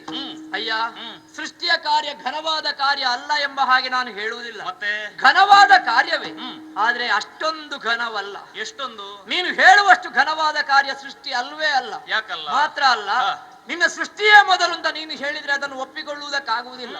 ಮೊದಲು ನಾ ಸೃಜಿಸಲು ಅಂತ ಹೇಳಿದೆಯಲ್ಲ, ಹೌದು. ಆ ಮಾತಿಗೆ ಅರ್ಥ ಇಲ್ಲ. ಯಾಕಿಲ್ಲ? ಸೃಷ್ಟಿಯ ಕಾರ್ಯ ಮೊದಲು ಅಲ್ವೇ ಅಲ್ಲ. ಯಾಕಲ್ಲ? ಪಂಚಕೃತ್ಯಗಳು ಅಂತ ಉಂಟು. ಸೃಷ್ಟಿ, ಸ್ಥಿತಿ, ಲಯ, ತಿರೋಭಾವ ಮತ್ತು ಅನುಗ್ರಹ. ಈ 5 ಕೃತ್ಯಗಳು ವೃತ್ತಾಕಾರವಾಗಿಯೇ ಸುತ್ತುತ್ತಾ ಇರ್ತದೆ. ಒಂದರ ಹಿಂದೆ ಒಂದು, ಒಂದರ ಹಿಂದೆ ಒಂದು. ಒಂದರ ಹಿಂದೆ ಒಂದು ಬರುವುದರಿಂದ ನಾವು ಅದನ್ನು ವಾರ ಅಂತ ಹೇಳುವುದು ಆಗುವುದಿಲ್ಲ. ನಾವು ಯಾವುದನ್ನು ಮೊದಲು ಹೆಸರಿಸ್ತೇವೋ ಅದಲ್ಲಿ ಮೊದಲಾಗುತ್ತದೆ. ಸ್ಥಿತಿ, ಲಯ, ತಿರೋಭಾವ, ಅನುಗ್ರಹ, ಸೃಷ್ಟಿ ಹಾಗೂ ಹೇಳಬಹುದು. ಲಯ, ತಿರೋಭಾವ, ಅನುಗ್ರಹ, ಸೃಷ್ಟಿ, ಸ್ಥಿತಿ ಹಾಗೂ ಹೇಳಬಹುದು. ತಿರೋಭಾವ, ಅನುಗ್ರಹ, ಸೃಷ್ಟಿ, ಸ್ಥಿತಿ, ಲಯ ಹಾಗೂ ಹೇಳಬಹುದು. ನಾವು ಯಾವುದನ್ನು ಮೊದಲು ಹೆಸರಿಸ್ತೇವೆ ಅದುವೇ ಅಲ್ಲಿ ಮೊದಲಾಗುತ್ತದೆ. ಹಾಗಾಗಿ ನೀನು ಮೊದಲು ಸೃಷ್ಟಿಯ ಮೊದಲು ಅಂತ ಹೇಳಿದ್ರೆ ಅದನ್ನು ಒಪ್ಪಿಕೊಳ್ಳಿಕ್ಕೆ ಆಗುವುದಿಲ್ಲ ಬ್ರಹ್ಮ. ವಿಷ್ಣು, ತಿರೋಧಾನ ಹಾಗೂ ಅನುಗ್ರಹ ಎನ್ನುವುದು ಮಾತೇ ವಿಷಯಿಕವಾಗಿ ಬಿಟ್ಟದ್ದು. ಈ ಹೊಸ ಕಲ್ಪಕ್ಕಾಗುವಾಗ ಸೃಷ್ಟಿ, ಸ್ಥಿತಿ, ಲಯ ಎನ್ನುವಂತಹ 3 ಉಜ್ಜುಗಗಳಿಗೆ 3 ಮೂರ್ತಿಗಳಾದಂತಹ ನಾವು ನೇಮಿಸಲ್ಪಟ್ಟಿದ್ದೇವೆ. ಇಲ್ಲಿ ಯಾವುದರಿಂದ ತೊಡಗುವುದು ಎನ್ನುವುದೇ ಪ್ರಧಾನ. ಇಲ್ಲಿ ನಾನು ಸೃಷ್ಟಿಯ ಕಾರ್ಯದಲ್ಲಿ ತೊಡಗುವುದರ ಬಳಿಕ ಪಾಲನೆಗೆ ಲಯಕ್ಕೋ ಅವಕಾಶವನ್ನು ಒದಗಿಸಿಕೊಡುತ್ತೇನೆ. ಹಾಗಾಗಿ ಈ ನೂತನವಾದಂತಹ ವೃತ್ತಕ್ಕೆ ಬ್ರಹ್ಮನೇ ಪ್ರಧಾನ. ಅಲ್ಲ, ವೃತ್ತ ನೂತನ ಅಂತ ಯಾರು ಹೇಳಿದ್ರು? ಮತ್ತೆ ವೃತ್ತ ನೂತನ ಅಲ್ಲ. ಯಾಕಲ್ಲ? ಈಗ ನೂತನವಾಗಬೇಕು ಅಂತಾದ್ರೆ ಮೊದಲ ವೃತ್ತ ಅಳಿದು ಹೋಗಬೇಕಲ್ಲ. ಈ ಸ್ಥಗಿತಗೊಂಡಿದೆ ಅಲ್ವಾ? ಸ್ಥಗಿತಗೊಂಡಿದೆ, ಹೌದು. ಹಾಗಂತ ಸಂಬಂಧ ಕಡಿಯಲಿಲ್ಲ. ಸಂಬಂಧ ಕಡಿಯಲಿಲ್ಲ, ಈಗ ಸ್ಥಗಿತಗೊಂಡಿದೆ. ಇಲ್ಲಿಂದ ತೊಡಗುವ ಕಾರಣ ನಾನು ದೊಡ್ಡವ. ಅಂದ್ರೆ ತೊಡಗುವುದು ಅಂತ ಹೇಳಿದ್ರೆ ಆ 3 ಕೃತ್ಯಗಳು ಕೂಡ ಇಲ್ಲಿ ಪೂರ್ಣವಾಗ್ಲಿಲ್ಲ. ಆದಿಮಾಯ ಹೇಳಿದ್ದಲ್ವಾ, ಹೋದ ಕಲ್ಪದಿ ಲಯವಾದ ಪ್ರಪಂಚ ಲಯ ಆಗಿದೆ. ಅದರ ಬಳಿಕ ಸೃಷ್ಟಿ ಸ್ಥಗಿತ ಅಂತ ಅರ್ಥ ಅಲ್ಲ, ಮತ್ತೆ ಲಯ ಆಗಿದೆ. ಲಯ ಆಗಿದೆ, ಈಗ ತೊಡಗಬೇಕು ಎಂದಿದ್ದರೆ ಹೊಸತನವೇ ಪ್ರಾರಂಭ ಆಗಬೇಕು. ಹೌದು ಪುಣ್ಯಾತ್ಮ, ಲಯ ಆಗಿದ ಮಾತ್ರಕ್ಕೆ ಸ್ಥಗಿತವಾಗಿದೆ ಅಂತ ಅರ್ಥ ಅಲ್ಲ. ಮತ್ತೆ ಯಾಕೆ 3 ಮೂರ್ತಿಗಳಾದಂತಹ ನಮ್ಮನ್ನು ಮತ್ತೊಮ್ಮೆ ನೇಮಿಸಿದ್ರು? ಹೌದಾ? ಈಗ 3 ಕೃತ್ಯಗಳು ಹಾಗೆ ಅಲ್ವಾಗುದು. ಹೌದು. ಈಗ ನಿನ್ನ ಸೃಷ್ಟಿಯಾದ ಬಳಿಕ ನನ್ನ ಪಾಲನೆ, ಹಾಗಂತ ಹೇಳಿ ನಿನ್ನ ಸೃಷ್ಟಿಯಲ್ಲಿ ಸ್ಥಗಿತಗೊಂಡಿದೆ ಅಂತ ಅರ್ಥವಾ? ಅಲ್ಲ, ಈಗ ನೀನು ಮೊದಲು ಸೃಷ್ಟಿ ಮಾಡಬೇಕು, ಆಮೇಲೆ ಅಲ್ವಾ ನಾನು ಪಾಲನೆ ಮಾಡುವುದು. ಅದರ ಅರ್ಥ ನಿನ್ನ ಸೃಷ್ಟಿ ಸ್ಥಗಿತಗೊಂಡಿದೆ ಅಂತಲ್ಲ, ಅದು ಅವ್ಯಾಹತವಾಗಿ ಸುತ್ತುತ್ತಾ ಇರ್ತದೆ. ಈಗ ಹೋದ ಕಾಲದಲ್ಲಿರುವಂತಹ ಜೀವಿ ವಾದದಿ ಫಲವಿಲ್ಲ ಶೋಧನೆಯಿಂದಲೇ ಓ ಬ್ರಹ್ಮ, ಸಾಧಿಸಿ ತಿಳಿಯುವ ನಿಜವ ಹೋದ ಕಲ್ಪದಿ ಲಯವಾದ ಪ್ರಪಂಚವ ಕೈದಿ ಬೇರದೆ ನೆಲೆಸಿರುವ ವಾದದಿ ಫಲವಿಲ್ಲ ವಿಧಿಯೇ ಓ ಬ್ರಹ್ಮ, ಹರಿ ದೊಡ್ಡವರು ಯಾರು ಅನ್ನುವುದನ್ನು ತಿಳಿಯುವುದಕ್ಕಾಗಿ ವಾದ ಮಾಡಿದೆ. ಈಗ ಅದನ್ನು ಬಿಟ್ಟೆ ಯುದ್ಧಕ್ಕೂ ಮುಂದುವರಿದೆ. ಹಾ. ನಾನು ಹೇಳಬೇಕಾ, ವಾದದಿ ಫಲ ಇಲ್ಲ. ವಾದದಲ್ಲಿ ಹೇಗೂ ಫಲವಿಲ್ಲ. ಯುದ್ಧವನ್ನು ನಾವು ಮಾಡುವುದಕ್ಕೆ ಹೊರಟ್ರೆ ಆದಿಮಾಯ ಮಕ್ಕಳೇ ಹೊಡೆದಾಡಿಕೊಂಡ್ರು ಅಂತ ನಾಳೆ ನಮ್ಮ ಜನತೆ ನಮ್ಮನ್ನು ನೋಡಿ ನೆಗಾಡ್ತಾರೆ. ಹಾಗಾಗಿ ಇದೆಲ್ಲ ಬೇಡ. ಸುಲಭದ ಒಂದು ದಾರಿ ಹೇಳುತ್ತೇನೆ. ನಿನಗೆ ದೊಡ್ಡವ ಯಾರು ಅಂತ ಗೊತ್ತಾಗಬೇಕಾ? ಉದರ ಶೋಧನೆ ಮಾಡಬೇಕು. ಯಾಕೆ? ಆದಿಮಾಯ ಹೇಳಿದ್ದಾರೆ, ಹೋದ ಕಲ್ಪದಲ್ಲಿ ಇರುವಂತಹ ಸಕಲವೂ ನಿಮ್ಮಲ್ಲಿ ಅಡಕವಾಗಿದೆ. ಹಾಗಾಗಿ ಒಬ್ಬರ ಉದರವನ್ನು ಮತ್ತೊಬ್ಬರು ಪ್ರವೇಶ ಮಾಡಿ ಯಾರಲ್ಲಿ ಏನೆಲ್ಲ ಉಂಟು ಅನ್ನುವುದನ್ನು ನೋಡುವುದು. ಹೆಚ್ಚಿದ್ದವನೇ ದೊಡ್ಡವ, ಸ್ವಲ್ಪ ಇದ್ದವನೇ ಸಣ್ಣವ, ಈ ತೀರ್ಮಾನಕ್ಕೆ ಬರುವುದಕ್ಕಾಗುತ್ತದೆ. ಹಾಗಾಗಿ ಉದರ ಶೋಧನೆ ಮಾಡಿಯೇ ಯಾರು ಏನು ಅಂತ ತಿಳಿಯುವ. ಹರಿ, ಸರಿಯಾದ ನಿರೂಪ ನಿನ್ನದ್ದು, ಒಪ್ಪಿಕೊಂಡಿದ್ದೇನೆ. ಆದರೆ ಒಂದು ಸಂದೇಹ, ಉದರ ಶೋಧನೆ ಮಾಡುವುದಕ್ಕೆ ಮೊದಲು ಯಾರು ಹೋಗುವುದು? ಯಾರುಂತ ಆಲೋಚನೆ ಮಾಡ್ಲಿಕ್ಕುಂಟು. ಆಗದಿಂದ ಪ್ರಾರಂಭ ಮಾಡಿದ್ದೆ, ನಾನು ಮೊದಲು ಅಂತ. ನೀನೇ ಹೋಗು. ಆಗುವುದಿಲ್ಲ. ನನ್ನಂತಹ ದೊಡ್ಡವರು ಮೊದಲು ಉದರ ಶೋಧನೆ ಮಾಡುವುದಿಲ್ಲ. ಹಾಗಿದ್ರೆ ಇವನ ಇಲ್ಲಿ ಮೊದಲು ಬಿಟ್ಟು ಹೋಯ್ತಾ ನಿನ್ನದ್ದು? ಇಲ್ಲಿ ನೀನು ಮೊದಲು. ಸರಿ, ಇನ್ನು ನಿನ್ನಲ್ಲಿ ವಾದ ಮಾಡುವುದಿಲ್ಲ. ವಾದದಿ ಫಲ ಇಲ್ಲ ಅಂತ ಹೇಳಿ ಆಗಿದೆ. ನಾನೇ ಹೋಗುತ್ತೇನೆ, ನೋಡ್ತೇನೆ, ಬರ್ತೇನೆ. ಹೋಗಬೇಕು ಅಂತಾದ್ರೆ ದಾರಿ ಬೇಕು. ದಾರಿ ಇಕೋ ಬಾಯ್ಸರಿದ್ದೇನೆ, ಅವಳ ಪ್ರವೇಶ ಮಾಡ. ನಾನೇ ಶ್ರೇಷ್ಠ ಎನ್ನುವುದನ್ನು ಒಪ್ಪಿಕೊಳ್ಳುವುದಕ್ಕೆ ಇವ ಸಿದ್ಧನಿಲ್ಲ ಎನ್ನಾದ ಬಳಿಕ ಇವನಿಗೆ ಅಡತಿರುವ ಅಹಂಕಾರವನ್ನು ಇಳಿಸಬೇಕು ಎನ್ನುವ ಹಾಗೆ ತೀರ್ಮಾನ ಮಾಡಿದ್ದೇನೆ. ಬಹಳ ಸುಲಭವೂ ಆಯಿತು. ಹೇಗೂ ಉದರ ಪ್ರವೇಶ ಮಾಡಿದ್ದಾನಲ್ಲ, ಒಳಸರಿದಂತಹ ಇವ ಮತ್ತೆ ಹೊರಗೆ ಬರಲೇಬಾರದು. ನನ್ನ ಹೊಟ್ಟೆಯೊಳಗೆ ಚಡಪಡಿಸುತ್ತಾ ಇರಬೇಕು. ಅದಕ್ಕೆ ಬೇಕಾಗಿ ನನ್ನಲ್ಲಿರುವಂತಹ ನವದ್ವಾರಗಳನ್ನು ಬಂಧಿಸಿದ್ರೆ ನನಗೇ ಬದುಕುವುದಕ್ಕೆ ಕಷ್ಟ ಆದೀತ ಅಂತ. ಹಾಗಾದರೆ ಹರಿ ನನಗಿಂತ ಕನಿಷ್ಠ ಎನ್ನುವುದನ್ನು ನನ್ನಿಂದಲೇ ಸೃಜಿಸಲ್ಪಡುವ ಜೀವರಾಶಿಗಳು ತಿಳಿಯಬೇಕು ಎಂದಿದ್ದರೆ ಇವ ಹೊರಬರುವುದಕ್ಕೆ ಸರಿಯಾದ ದಾರಿ ಕೆಳಗಿನ ದ್ವಾರ. ಅಧೋದ್ವಾರವನ್ನು ಮುಕ್ತವಾಗಿರಿಸುವುದರ ಮೂಲಕವಾಗಿ ಹೊರಬರುವ ಹಾಗೆ ಪ್ರೇರೇಪಿಸ್ತೇನೆ. ನೋಡೋಣ. ಹರಿಯ ಮಗುತ್ತಲೇ ವಿಧಿಯ ಜಠರವ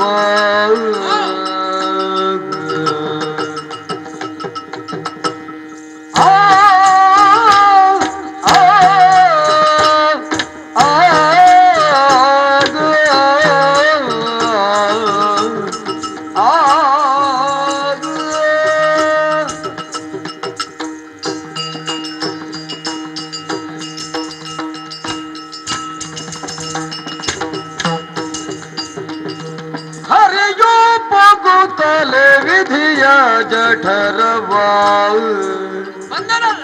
ಪರಿಕಿಸಲು ಬಳಿ ಕಲ್ಲಿ ಕಂಡನು. ಪರಿಕಿಸಲು ಬಳಿ ಕಲ್ಲಿ ಕಂಡನು. ಅಲ್ಲಿ ಕಂಡನು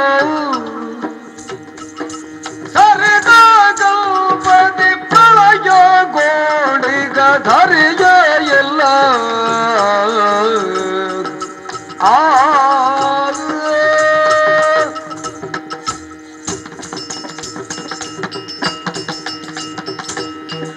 ಬ್ರಹ್ಮನ ಉದರವನ್ನು ಶೋಧನೆ ಮಾಡುವುದಕ್ಕಾಗಿ ಒಳ ಬಂದವ ನಾನು. ಏನಿರಬಹುದು ಅನ್ನುವಂತಹ ಕುತೂಹಲದಲ್ಲಿ ಬಂದು ನೋಡಿದರೆ ಹೋದ ಒಂದು ಕಲ್ಪದಲ್ಲಿ ಅಡಕವಾದಂತಹ ಸಕಲ ಸುವಸ್ತುಗಳು ಎಲ್ಲವೂ ಇವನ ಉದರದಲ್ಲಿ ಇರುವುದನ್ನು ಸ್ಪಷ್ಟವಾಗಿ ಕಂಡೆ. ಆದ್ರೆ ಯಾವುದಕ್ಕೂ ಜೀವ ಇಲ್ಲ, ಚೇತನಾರಹಿತವಾಗಿದೆ, ನಿಸ್ತೇಜವಾಗಿದೆ. ಸೃಷ್ಟಿ ಮಾಡುವುದಕ್ಕೆ ಮಾತ್ರ ಇವ, ಚೇತನ ಕೊಡುವುದಕ್ಕೆ ಇವ ಅಲ್ಲ ಅಂತ ಗೊತ್ತಾಯಿತು. ಇನ್ನೇನಿರಬಹುದು ಅಂತ ಮುಂದೆ ಹೋಗಿ ನೋಡಿದ್ರೆ ಆಶ್ಚರ್ಯ. ಬ್ರಹ್ಮನ ಹೊಟ್ಟೆಯಲ್ಲಿ ಅವನ ಹಾಗಿರುವ ಬ್ರಹ್ಮ ಇನ್ನೊಬ್ಬ, ಅಲ್ಲಿ ನೋಡುವಾಗ ಪರಮೇಶ್ವರ. ಇವರಿಬ್ಬರು ಇರುವಾಗ ನಾನಿರಬಹುದು ಅಂತ ಹುಡುಕಿದ್ರೆ ನಾನು ಮಾತ್ರ ಕಾಣುವುದಿಲ್ಲ. ಹರಬ್ರಹ್ಮರು ಒಂದೊಂದು ಕಲ್ಪಕ್ಕೆ ಒಬ್ಬೊಬ್ಬರು ಬದಲಾಗುತ್ತಾ ಇರ್ತಾರೆ. ಹರಿ ಅನ್ನುವ ಎಷ್ಟು ಕಲ್ಪ ಬಂದರೂ ಕೂಡ ಒಬ್ಬನೇ ಅನ್ನುವುದನ್ನು ಆದಿಮಾಯೆ ಸೂಚ್ಯವಾಗಿ ತೋರಿಸಿಕೊಟ್ಟಿದ್ದಾಳೆ. ನನ್ನನ್ನು ನಾನು ತಿಳಿಯುವುದಕ್ಕಾಗಿ ಬಂದದ್ದಲ್ಲ, ಇವನಲ್ಲಿ ಏನಿರಬಹುದು ಅಂತ ಹುಡುಕುವುದಕ್ಕಾಗಿ ಹೊಟ್ಟೆಯ ಮಧ್ಯದಲ್ಲಿ ನಿಂತು ನೋಡಿದ್ರೆ ಅಲ್ಲಿಯೂ ಆಶ್ಚರ್ಯ. ಇಲ್ಲಿರುವ ಸುವಸ್ತುಗಳೆಲ್ಲ ಸ್ಪಷ್ಟವಾಗಿ ಕಾಣುತ್ತದೆ. ಕಾಣಬೇಕು ಅಂತಾದ್ರೆ ಬೆಳಕು ಬೇಕಲ್ಲ. ಬೆಳಕನ್ನು ಸಂಯೋಜನೆ ಮಾಡಿದವರು ಯಾರು ಅಂತ ಆಲೋಚನೆ ಮಾಡಿದಾಗ ಮತ್ತೆ ಗೊತ್ತಾಯಿತು. ಈ ಬ್ರಹ್ಮನ ಉದರದಲ್ಲಿ ಎಲ್ಲಿ ನೋಡಿದರೂ ಚಿನ್ನ, ಹಿರಣ್ಯದಿಂದ ಹೊರಟ ಪ್ರಭೆಯೇ ಬೆಳಕ ಬೇಕಾಗಿದೆ. ಹಾಗಾಗಿ ಗರ್ಭದಲ್ಲಿ ಹಿರಣ್ಯವನ್ನು ಧರಿಸಿದಂತಹ ಈ ಬ್ರಹ್ಮ ಇನ್ನು ಮುಂದೆ ಹಿರಣ್ಯ ಗರ್ಭ. ಇದು ನನ್ನ ಮನದ ನಿರ್ಣಯ. ಒಪ್ಪಿಕೊಳ್ಳುವುದು ಬಿಡುವುದು ಬ್ರಹ್ಮನಿಗೆ ಬಿಟ್ಟ ವಿಷಯ. ನೋಡಬೇಕಾದಂತ ಎಲ್ಲವನ್ನು ನೋಡಿದ್ದೇನೆ. ನೋಡಿದ ಇಷ್ಟನ್ನು ಬ್ರಹ್ಮನಿಗೆ ಹೇಳಬೇಕು ಅಂತಾದ್ರೆ ಸಾರುವೇನು ಹೊರಗೆನು ತನ್ನೇಲಕ್ಕೆ ಏರಿ ಹೀಗೆ ಹೀಗೆ ಹೀಗೆ ಹೀಗೆ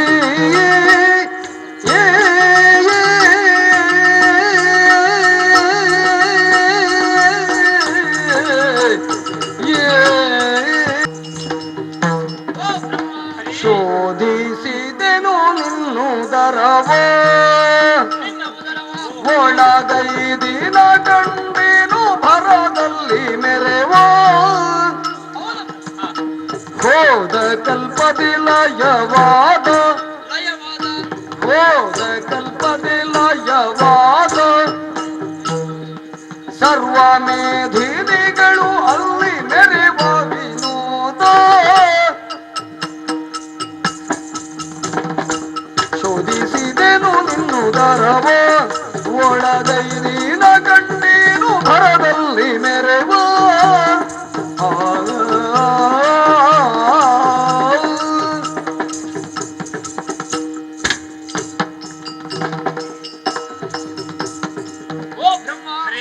ಶೋಧಿಸಿದರು ನಿನ್ನ ಉದರವ. ಹೌದಾ?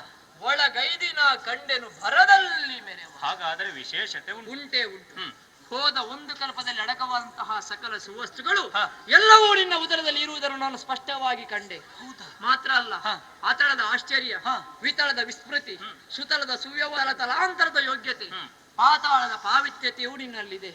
ಭೂಲೋಕ, ಭೂರ್ಲೋಕ, ಸುವರ್ಲೋಕ, ಮಹಾಲೋಕ, ಜನೋಲೋಕ, ತಪೋಲೋಕ, ಸತ್ಯಲೋಕ, ಅತಳ, ವಿತಳ, ಸುತಳ, ತಲಾತಳ, ರಸಾತಳ, ಮಹಾತಳ, ಪಾತಾಳ, ಒಂದು ಕಲ್ಪಕ್ಕೆ ಬೇಕಾಗುವಂತಹ ಯಾವುದೆಲ್ಲ ಬೇಕು ಎಲ್ಲವೂ ಹಾಗೆ ಮುಂದುವರಿದು ನೋಡುವಾಗ ಇನ್ನೂ ಆಶ್ಚರ್ಯ ಏನು, ನಿನ್ನ ಹೊಟ್ಟೆಯಲ್ಲಿ ನಿನ್ನ ಹಾಗಿರುವ ಬ್ರಹ್ಮ, ಆ ಕಡೆಗೆ ನೋಡುವಾಗ ಪರಮೇಶ್ವರ. ಹೌದಾ? ನೀವಿಬ್ರು ಇರುವಾಗ ನಾನಿರಬಹುದು ಅಂತ ಹುಡುಕಿದ್ರೆ ನಾನು ಮಾತ್ರ ಕಾಣುವುದಿಲ್ಲ. ಈಗ ನೀನು ನನ್ನ ಹೊಟ್ಟೆಯೊಳಗಿಲ್ವಾ? ಇಲ್ಲ ಇಲ್ಲ. ನಿನಗೆ ದೊಡ್ಡ ನಮಸ್ಕಾರ ಪುಣ್ಯಾತ್ಮ. ನಿನ್ನನ್ನು ಬೇಡ ಅಂತ ನಾನು ಇಲ್ಲಿಯೇ ಬಿಟ್ಟಿದ್ದೇನೆ. ಇನ್ನು ನನ್ನ ಹೊಟ್ಟೆಯೊಳಗೆ ನೀನು ಬೇಡ ಅಂತ ಬಿಟ್ಟದ್ದು ನಿನ್ನೊಟ್ಟಿಗೆ ಇರುವುದೇ ಇಲ್ಲ ಅಂತ ನಾನು ಹೋದ ಗೊತ್ತಿಲ್ಲ. ಹೌದಾ? ಅಂತ ಇಲ್ವಲ್ಲ. ಇರ್ಲಿ, ಇನ್ನೇನಿರಬಹುದು ಅಂತ ಹೊಟ್ಟೆಯ ಮಧ್ಯಕ್ಕೆ ಹೋಗಿ ನೋಡ್ತೇನೆ. ಏನು ನೋಡುವುದು? ಏನು? ನಿನ್ನ ಹೊಟ್ಟೆಯ ಒಳಗೆ ಒಂದು ಬೆಳಕು ನೋಡ್ಬೇಕು, ಕಣ್ಣು ಬಿಡ್ಲಿಕ್ಕೆ ಆಗುದು. ಹೌದಾ? ಹೌದೌದು. ಓಹೋ, ಈ ಹೊಟ್ಟೆಯ ಒಳಗೆ ಬೆಳಕು ಸಂಯೋಜನೆ ಮಾಡಿದವರು ಯಾರಂತ ಆಲೋಚನೆ ಮಾಡುವಾಗ ಮತ್ತೆ ಗೊತ್ತಾಯ್ತು. ಯಾರು? ನಿನ್ನ ಗರ್ಭದಲ್ಲಿ ಎಲ್ಲಿ ನೋಡಿದ್ರು ಹಿರಣ್ಯ, ಬಂಗಾರ, ಚಿನ್ನ, ಬಂಗಾರ ಬಂಗಾರ ಬಂಗಾರ ಬಂಗಾರ. ಹೌದಾ? ನಾನೊಂದು ತೀರ್ಮಾನಕ್ಕೆ ಬಂದೆ. ಹೇಗೆ? ಇಷ್ಟು ಬಂಗಾರಗಳಿಗೂ ಯಜಮಾನನು ಅಪ್ಪನು ನೀನನ್ನುವುದರಲ್ಲಿ ಸಂದೇಹ ಇಲ್ಲ. ಓಹೋ ಹೋ ಹರಿ, ಹಾಗಾದರೆ ಇನ್ನು ಮುಂದೆ ನಾನೇ ಬಂಗಾರಪ್ಪ ಆಗುದಿಲ್ವಾ? ಅಲ್ಲ, ನೀನೇ ಆಗಬಹುದು, ಆದ್ರೆ ಹಾಗಾದ್ರೆ ಬಹಳ ಕಷ್ಟ ಮಾತ್ರ. ಹೌದಾ? ಇದನ್ನು ಕಂಡಾಗ ಒಂದು ಹೆಸರಿಡಬೇಕು ಅಂತ ಮನಸ್ಸಾಯ್ತು. ಎಂಥದ್ದು ಹೆಸರು? ಅಧಿಕ ಪ್ರಸಂಗ ಮಾಡಬೇಡ. ಇಲ್ಲಪ್ಪ. ಹೆಸರು ಯಾರು ಯಾರಿಗೆ ಇಡುವುದ? ಯಾರಿಗೆ? ತಂದೆ ಮಗನಿಗಲ್ವಾ?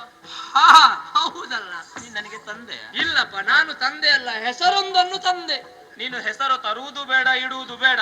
ಬ್ರಹ್ಮನಿಗೆ ಬಿರುದು ಪ್ರದಾನ ಮಾಡುವುದಿದ್ರೆ ಸ್ವೀಕರಿಸ್ತಾನೆ. ಅದು 639 369 ಅಲ್ವಾ? ಹೀಗೆ ತಿನ್ನುವುದನ್ನು ಹೀಗೆ ತಿನ್ನುವುದು. ನಾನು ಹೇಳಿದ ಹಾಗೆ ಬಿರುದು ಪ್ರದಾನ ಮಾಡು. ಆಯ್ತಪ್ಪ, ನಿನಗೆ ಬೇಕಾಗಿ ಗರ್ಭದಲ್ಲಿ ಹಿರಣ್ಯವನ್ನು ಧರಿಸಿದವನ್ಯಾವನೋ ಅವನು ಹಿರಣ್ಯ ಗರ್ಭ.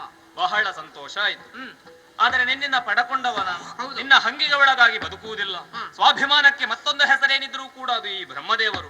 ಪಡಕೊಂಡಷ್ಟಕ್ಕೆ ಒಂದಷ್ಟನ್ನು ಸೇರಿಸಿಕೊಡಬೇಕು ಎನ್ನುವ ಹಾಗೆ ತೀರ್ಮಾನ ಮಾಡಿದ್ದೆ. ಏನು ಕೊಡ್ತೀಯೋ? ಹರಿ, ನಿನಗೆ ಈಗಲೇ ಕೊಡುವುದು. ಹರಿ, ನೀನು ಹೋದದ್ದು ನನ್ನ ಬಾಯಿಯ ಮೂಲಕ ಅಲ್ವಾ? ನೀನು ಬಿಟ್ಟದ್ದು ಬಾಯಿಯನ್ನೇ ಅಲ್ವಾ? ಹೌದು. ನೀನು ಹೊರಗೆ ಬಂದದ್ದು ಹೇಗೋ? ನೀನು ಬಿಟ್ಟದ್ದು ಯಾವುದನ್ನು? ಅದೇನು ನಿನಗೆ ಹೇಳುವುದಕ್ಕಷ್ಟು ನಾಚಿಕೆ? ಬಿಟ್ಟ ನಿನಗೆ ಹೇಳಲಿಕ್ಕೆ ನಾಚಿಕೆ? ನನಗೇನು ನಾಚಿಕೆ ಇಲ್ಲ. ಹಾಗಿದ್ರೆ ನಾಚಿಕೆ ಬಿಟ್ಟು ಹೇಳು. ನಾನು ಬಿಟ್ಟದ್ದು ಕೆಳಗಿನ ದ್ವಾರ, ನಾನು ಬಂದದ್ದು ಅದೇ ದ್ವಾರದಲ್ಲಿ. ನಗುತ್ತಾ ಮತ್ತೆ ನೀನು ನಗುತ್ತಾ ಹೇಳುವಾಗ ನಾನು ಅಳುತ್ತಾ ಹೇಳ್ಬೇಕು. ನಿನಗೆ ಮಾನ ಅಪಮಾನ ಎನ್ನುವುದು ಯಾವುದು ಇಲ್ವಾ? ಈಗ ಅದರಲ್ಲಿ ಬಂದ್ರೆ ಏನು? ಆ ಕೆಳಗಿನ ದ್ವಾರದಿಂದ ಬಂದ ಕಾರಣ ನಿನಗೊಂದು ಹೊಸ ಹೆಸರು. ಇನ್ನು ಮುಂದೆ ನೀನು ಅಧೋಕ್ಷಜ. ಬ್ರಹ್ಮ ಕೆಳಗಿನ ದ್ವಾರ ಅಂತ ಹೇಳಿಸಿದ ನಿನ್ನ ನಾಲಿಗೆಯಲ್ಲಿ ಅದು ಒಳ್ಳೆಯ ದ್ವಾರ ಅಂತ ಹೇಳಿಸಲಿಲ್ಲ. ಹೇಗೋ? ಅದೋ ದ್ವಾರದಲ್ಲಿ ಬಂದವನಿಗೆ ಅದೋ ದ್ವಾರಜ ಅಂತ ಹೆಸರಿಟ್ಟಿದ್ರೆ ಸರಿ. ಆದ್ರೆ ನೀನಿಟ್ಟದು ಅದೋಕ್ಷಜ. ಅದೋ ಅಂದ್ರೆ ಕೆಳಗೆ, ಅಕ್ಷ ಅಂದ್ರೆ ಕಣ್ಣು. ಅದನ್ನು ಕಣ್ಣು ಅಂತ ನಿನ್ನ ಬಾಯಲ್ಲಿ ಹೇಳಿಸಿ. ಅಧೋದ್ವಾರವನ್ನೇ ಪಥವಾಗಿಸಿ ಕಣ್ಣಾಗಿಸಿ ಹೊರ ಬಂದಿದ್ದೀಯೆ. ಮತ್ತೆ ನನ್ನಂತಹ ದೊಡ್ಡವರೆಲ್ಲ ಹೆಸರಿಡುವಾಗ ಶ್ರೇಷ್ಠ ಮಟ್ಟದ್ದನ್ನೇ ಇಡುವುದು ಕೊಡುವುದು. ಅದು ಶ್ರೇಷ್ಠರಾದವರಿಗೆ ಶ್ರೇಷ್ಠ ಮಟ್ಟದನ್ನೇ ಕೊಡಬೇಕು, ಉಪಾಯ ಇಲ್ಲ ಅಲ್ಲ. ನೀನು ಶ್ರೇಷ್ಠ ಎನ್ನುವ ಹಾಗೆ ತೀರ್ಮಾನ ಮಾಡಿದ್ದು ಯಾವುದರಲ್ಲಿ ಬಲ್ಲೆಯ? ನಿನ್ನ ಪ್ರಾಮಾಣಿಕತೆಯಲ್ಲಿ. ಪ್ರಾಮಾಣಿಕತೆ ಬಿಟ್ರೆ ಮತ್ತೆ ಎಂತದೂ ಇಲ್ಲ ನಮ್ಮ. ಎಲ್ಲವನ್ನು ಸುಸ್ಪಷ್ಟವಾಗಿ ಹೇಳಿದ್ದೀಯ. ಹಾಗಾಗಿ ಇನ್ನು ಮುಂದೆ ನಾನು ನಿನ್ನಲ್ಲಿ ವಾದ ಮಾಡುವುದಿಲ್ಲ. ಹೌದಾ? ಬ್ರಹ್ಮದೇವರದ್ದೇನಿದ್ರೂ ಕೂಡ ಇನ್ನು ಮುಂದೆ ಸೃಷ್ಟಿ. ಆ ಸೃಷ್ಟಿಯನ್ನು ಕ್ಷಣ ಮಾತ್ರದಲ್ಲಿ ಮಾಡುತ್ತೇನೆ, ಹೋಗು ಪಾಲನೆ ಮಾಡು. ಓ ಬ್ರಹ್ಮ, ಏನು ಒಂದು ಸ್ವಲ್ಪ ನನ್ನ ಮುಂದೆ ಬರ್ತೀಯ? ಬೇಡುವ, ತಡ ಆಗುತ್ತದೆ ಪುಣ್ಯಾತ್ಮ. ನೀನು ಮಾತಾಡುವಾಗ ತಡ ಆಗ್ಲಿಲ್ಲ, ಈಗ ನಾನು ಮಾತಾಡುವಾಗ ತಡ ಆದ್ದಲ್ಲ. ಸ್ವಲ್ಪ ಬಾ, ಇಲ್ಲಿ ಬಾ. ವಾದ ಮಾಡ್ಲಿಕ್ಕೆ ಕರೆದದ್ದಲ್ಲ, ಮತ್ತೆ ಒಂದು ಶಬ್ದ ಹೇಳಲಿಕ್ಕೆ. ಯಾವುದು? ನಿನ್ನನ್ನು ದೊಡ್ಡವ ಅಂತ ನಾನು ಹೇಳಿದ್ದೇನೆ, ಸಾಕಲ್ಲ? ಆದ್ರೆ ನನಗಿಂತ ದೊಡ್ಡವ ಅಂತ ಹೇಳಿದ್ದೆ. ಸಾಕ? ನೀನು ಹಾಗೆ ದೊಡ್ಡವನೇ, ನನಗಿಂತ ಅಲ್ಲ. ಹಾಗೆ ಹೇಳಿದ. ಈಗ ಹಾಗೆ ಆಗಬೇಕು ಅಂತಾದ್ರೆ ನೀನು ದೊಡ್ಡವಂತ ನಾನು ಹೇಳಿದ್ದೆ ಹೇಗೆ? ನಿನ್ನ ಉದರವನ್ನು ಶೋಧನೆ ಮಾಡಿದ್ದೆ. ಈಗ ನಾನು ಸಣ್ಣವನು ದೊಡ್ಡವನು ಅಂತ ನಿನಗೆ ಗೊತ್ತಾಗಬೇಕು ಅಂತಾದ್ರೆ ನನ್ನ ಉದರ ಶೋಧನೆ ಮಾಡ್ಬೇಕು. ಅಗತ್ಯ ಇದ್ರೆ, ಅನಿವಾರ್ಯತೆ ಇದ್ರೆ. ಹೌದು, ಅನಿವಾರ್ಯತೆ ಉಂಟು. ನನಗೇನು ಬೇಸರ ಇಲ್ಲ ನೀನು ಶೋಧನೆ ಮಾಡದಿದ್ರೆ. ನೀನೀಗ ಉದರ ಶೋಧನೆ ಮಾಡದೆ ಸುಮ್ಮನೆ ಕೂತ್ರೆ ನಾಳೆ ನೀನು ಸೃಷ್ಟಿ ಮಾಡುವ ಜೀವರಾಶಿಗಳು ಮಾತಾಡಿಕೊಳ್ತಾರೆ. ಒಂದು ಕಾಲದಲ್ಲಿ ನಮ್ಮ ಬ್ರಹ್ಮದೇವರು ಕೊಟ್ಟ ಭಾಷೆಯನ್ನು ಬಿಟ್ಟಿದ್ದಾರೆ, ನಮ್ಮ ಬ್ರಹ್ಮದೇವರಿಗೆ ಭಾಷೆಯೇ ಇಲ್ಲ ಅಂತ. ನಿನ್ನವರಿಂದಲೇ ಭಾಷೆ ಇಲ್ಲದ ಬ್ರಹ್ಮ ಅಂತ ಹೇಳಿಸಿಕೊಳ್ತೇವೆ. ಹರಿ, ನಾನು ಯೋಚಿಸುವುದು ಯಾಕೆ ಬಲ್ಲೆಯ? ನಿನ್ನ ಹೊಟ್ಟೆಯೊಳಗಿರುವ ಒಂದಿಷ್ಟನ್ನು ಪರೀಕ್ಷಿಸುವುದಕ್ಕೆ ಈ ಬ್ರಹ್ಮದೇವರೊಮ್ಮೆ ಯಾಕೆ ಹೋಗುವುದು ಅಂತ. ಬ್ರಹ್ಮ, ಆ ಬಗ್ಗೆ ನೀನು ತಲೆ ಕೊಡಿಸಿಕೊಳ್ಳಿಕ್ಕಿಲ್ಲ. ನಿನ್ನ ಕರ್ತವ್ಯ ಮಾಡಬೇಕು. ಒಮ್ಮೊಮ್ಮೆ ಹೆಚ್ಚಿರ್ತದೆ, ಒಮ್ಮೊಮ್ಮೆ ಕಡಿಮೆ ಇರ್ತದೆ, ಒಮ್ಮೆ ಏನೂ ಇರುದಿಲ್ಲ. ಏನು ಮಾಡುದು? ಅದು ನಿನ್ನ ಕರ್ತವ್ಯ ಮಾಡ್ಬೇಕು. ಇವತ್ತು ನಿನ್ನ ಹೊಟ್ಟೆಯಲ್ಲಿ ಹೆಚ್ಚು ಉಂಟಾ ಅಂತ ನೋಡ್ತೇನೆ. ಇದ್ರೆ ನಿನ್ನ ಪುಣ್ಯ. ಸರಿ, ಅವಕಾಶ, ದಾರಿ ಬೇಕಲ್ಲ? ದಾರಿ, ನಿನಗೊಂದು ದಾರಿ ತೋರಿಸಿ. ಅದೇನೋ ಹಾಗೆ? ಒಳಗು ತೋರಿಸು. ಇಕೋ ಬಾಯಿ, ಒಳ ಪ್ರವೇಶ ಮಾಡಿದ್ದೇನೆ. ಅಹಂಕಾರ ಅನ್ನುವುದು ಇವನಲ್ಲಿ ಮಡುಗಟ್ಟಿ ಹೋಗಿದೆ. ಇದೇ ರೀತಿಯಾಗಿ ಇವ ಮುಂದುವರಿದ್ರೆ ಇವನು ಹಾಳಾಗುತ್ತಾನೆ, ಒಟ್ಟಿಗಿದ್ದ ನಮ್ಮನ್ನು ಹಾಳು ಮಾಡ್ತಾನೆ, ಆದಿಮಾಯ ಸಂಕಲ್ಪವೂ ಹಾಳಾಗುತ್ತದೆ. ಎಲ್ಲವೂ ಸರಿಯಾಗಬೇಕು ಅಂತಾದ್ರೆ ಮೊದಲು ಇವ ಸರಿಯಾಗಬೇಕು. ಇವ ಸರಿಯಾಗಬೇಕು ಅಂತಾದ್ರೆ ಇವನಿಗೆ ಹೆದರಿಕೆ ರುಚಿ ಗೊತ್ತಿಲ್ಲ, ಸ್ವಲ್ಪ ಕಷ್ಟ ಆಗಬೇಕು. ಹೇಗೆ ಅಂತ ಆಲೋಚನೆ ಮಾಡಬೇಕಾದಿಲ್ಲ. ದ್ವಾರಗಳ ಬಂಧನ ಎಂಬ ಪಾಠವನ್ನು ನನಗೆ ಮೊದಲಾಗಿ ಕಲಿಸಿದ್ದಾನೆ. ಇವನ ಹಾಗೆ 8 ದ್ವಾರವನ್ನು ಬಂಧಿಸುವುದಲ್ಲ, 9 ದ್ವಾರವನ್ನು ಬಂಧಿಸಿ ಜೀವಂತವಾಗಿರುವಂತಹ ಚೈತನ್ಯ ಹರಿಗಿದೆ ಅನ್ನುವುದು ಬ್ರಹ್ಮನಿಗೆ ಗೊತ್ತುವಾಗಬೇಕು. ಸ್ವಲ್ಪ ಕಷ್ಟವೂ ಆಗಬೇಕು, ಬುದ್ಧಿಯೂ ಬರಬೇಕು. 9 ದ್ವಾರವನ್ನು ಬಂಧಿಸಿ ಸುಮ್ಮನೆ ಸುರಧವೈಶರು ಕೇಳಿ ಪರಮೇಷ್ಠಿ ಗರುವದಿ ಹರಿಯ ಜಠರವನು ಪಗುತರಿ ಪರಿಗಿತಿ ಕೊಂಡನು, ಪರಿಗಿತಿ ಕೊಂಡನು. ಸರಿದ ಕಲ್ಪಗಳಲ್ಲಿ ಮರೆಗೊಂಡ ಧರೆಗಳ ಎಲ್ಲ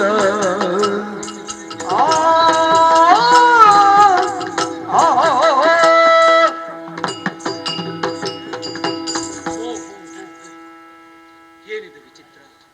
ನಾನೇ ಸರ್ವಶ್ರೇಷ್ಠ, ಹರಿಯು ಸಾಮಾನ್ಯನಿರಬಹುದು ಎನ್ನುವ ಭಾವನೆಯಿಂದಲೇ ಅವನ ಉದರ ಪ್ರವೇಶ ಮಾಡಿದೆ ಎಂದಾದರೆ ಆಶ್ಚರ್ಯವೇ ಕಾದಿದೆಯಲ್ಲ. ನನ್ನ ಹೊಟ್ಟೆಯೊಳಗಿದ್ದದ್ದು ಕೇವಲ ಒಂದು ಕಲ್ಪದ್ದು, ಅದೂ ಕೂಡ ಜಡಸ್ಥಿತಿಯಲ್ಲಿ. ಇವನ ಉದರದೊಳಗೆ ಕಳೆದ ಎಲ್ಲಾ ಕಲ್ಪಗಳಲ್ಲಿಯೂ ಲಯವಾಗಿರುವ ಸಕಲ ಜೀವರಾಶಿಗಳು ಕೂಡ ಚೇತನಾತ್ಮಕವಾಗಿ ತುಂಬಿಕೊಂಡಿದೆಯಲ್ಲ. ಏಕಾದಶ ರುದ್ರರಿದ್ದಾರೆ, ದ್ವಾದಶ ಆದಿತ್ಯರಿದ್ದಾರೆ, ಗಂಧರ್ವ, ಕಿನ್ನರ, ಕಿಂಪುರುಷರೇ ಆದಿಯಾದವರಿದ್ದಾರೆ. ಲೆಕ್ಕವಿಲ್ಲದಷ್ಟು ಅರ್ಕ ಶಶಿಗಳು ಇವನ ಉದರದಲ್ಲಿ ಸಂಚರಿಸುತ್ತವೆ. ಅದೆಷ್ಟೋ ನದಿ ನದಂಗಳು ಉಕ್ಕಿ ಹರಿಯುತ್ತಲಿವೆ. ನನ್ನಂತಹ ಬ್ರಹ್ಮ ಹರರು ಅದೆಷ್ಟೋ ಮಂದಿ ಇವನನ್ನು ನುತಿಸುತ್ತಾ ಇದ್ದಾರೆ. ಹಾಗಾದರೆ ಹರಿಯು ಮಹಾ ಮಹಿಮಾನ್ವಿತ ಎನ್ನುವುದರಲ್ಲಿ ಯಾವುದೇ ಸಂದೇಹ ಇಲ್ಲ. ಈ ವಿಚಾರವನ್ನು ಪ್ರಾಮಾಣಿಕವಾಗಿ ಅವನಿಗೆ ತಿಳಿಸಬೇಕು. ಹೊರನಡೆಯುತ್ತೇನೆ.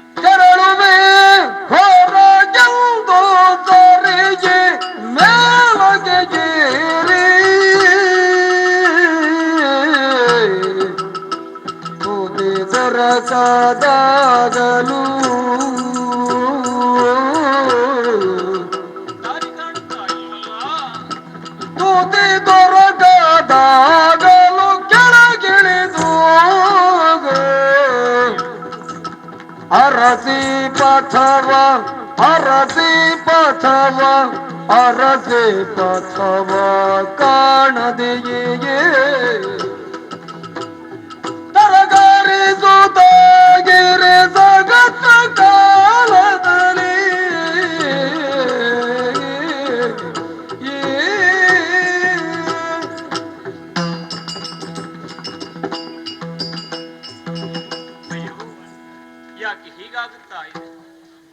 ಭರಿತನಾಗಿ ಹೊರಟು ನಿಂತೆ ಎಂದಾದರೆ ನನಗೆ ಪಥವೇ ಗೋಚರಿಸುತ್ತಾ ಇಲ್ವಲ್ಲ.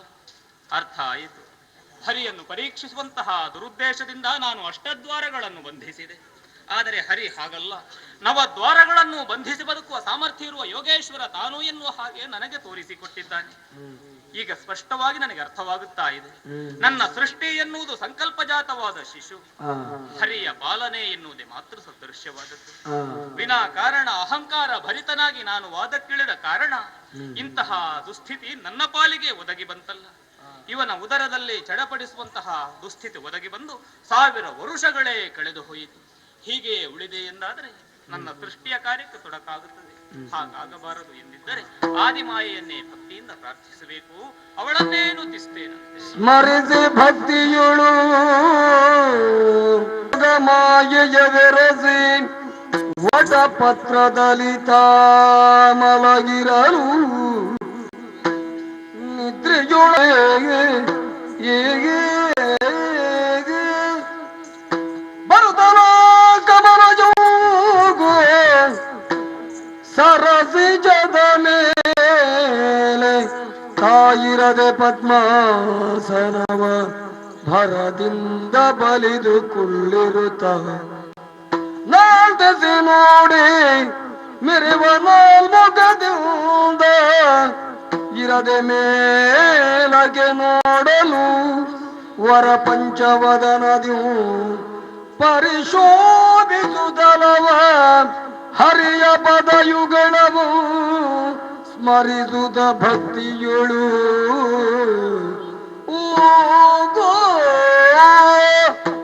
ಹರಿಯು ಕರುಣಾಂತರಂಗ ದಯಾದ್ರ ಹೃದಯ.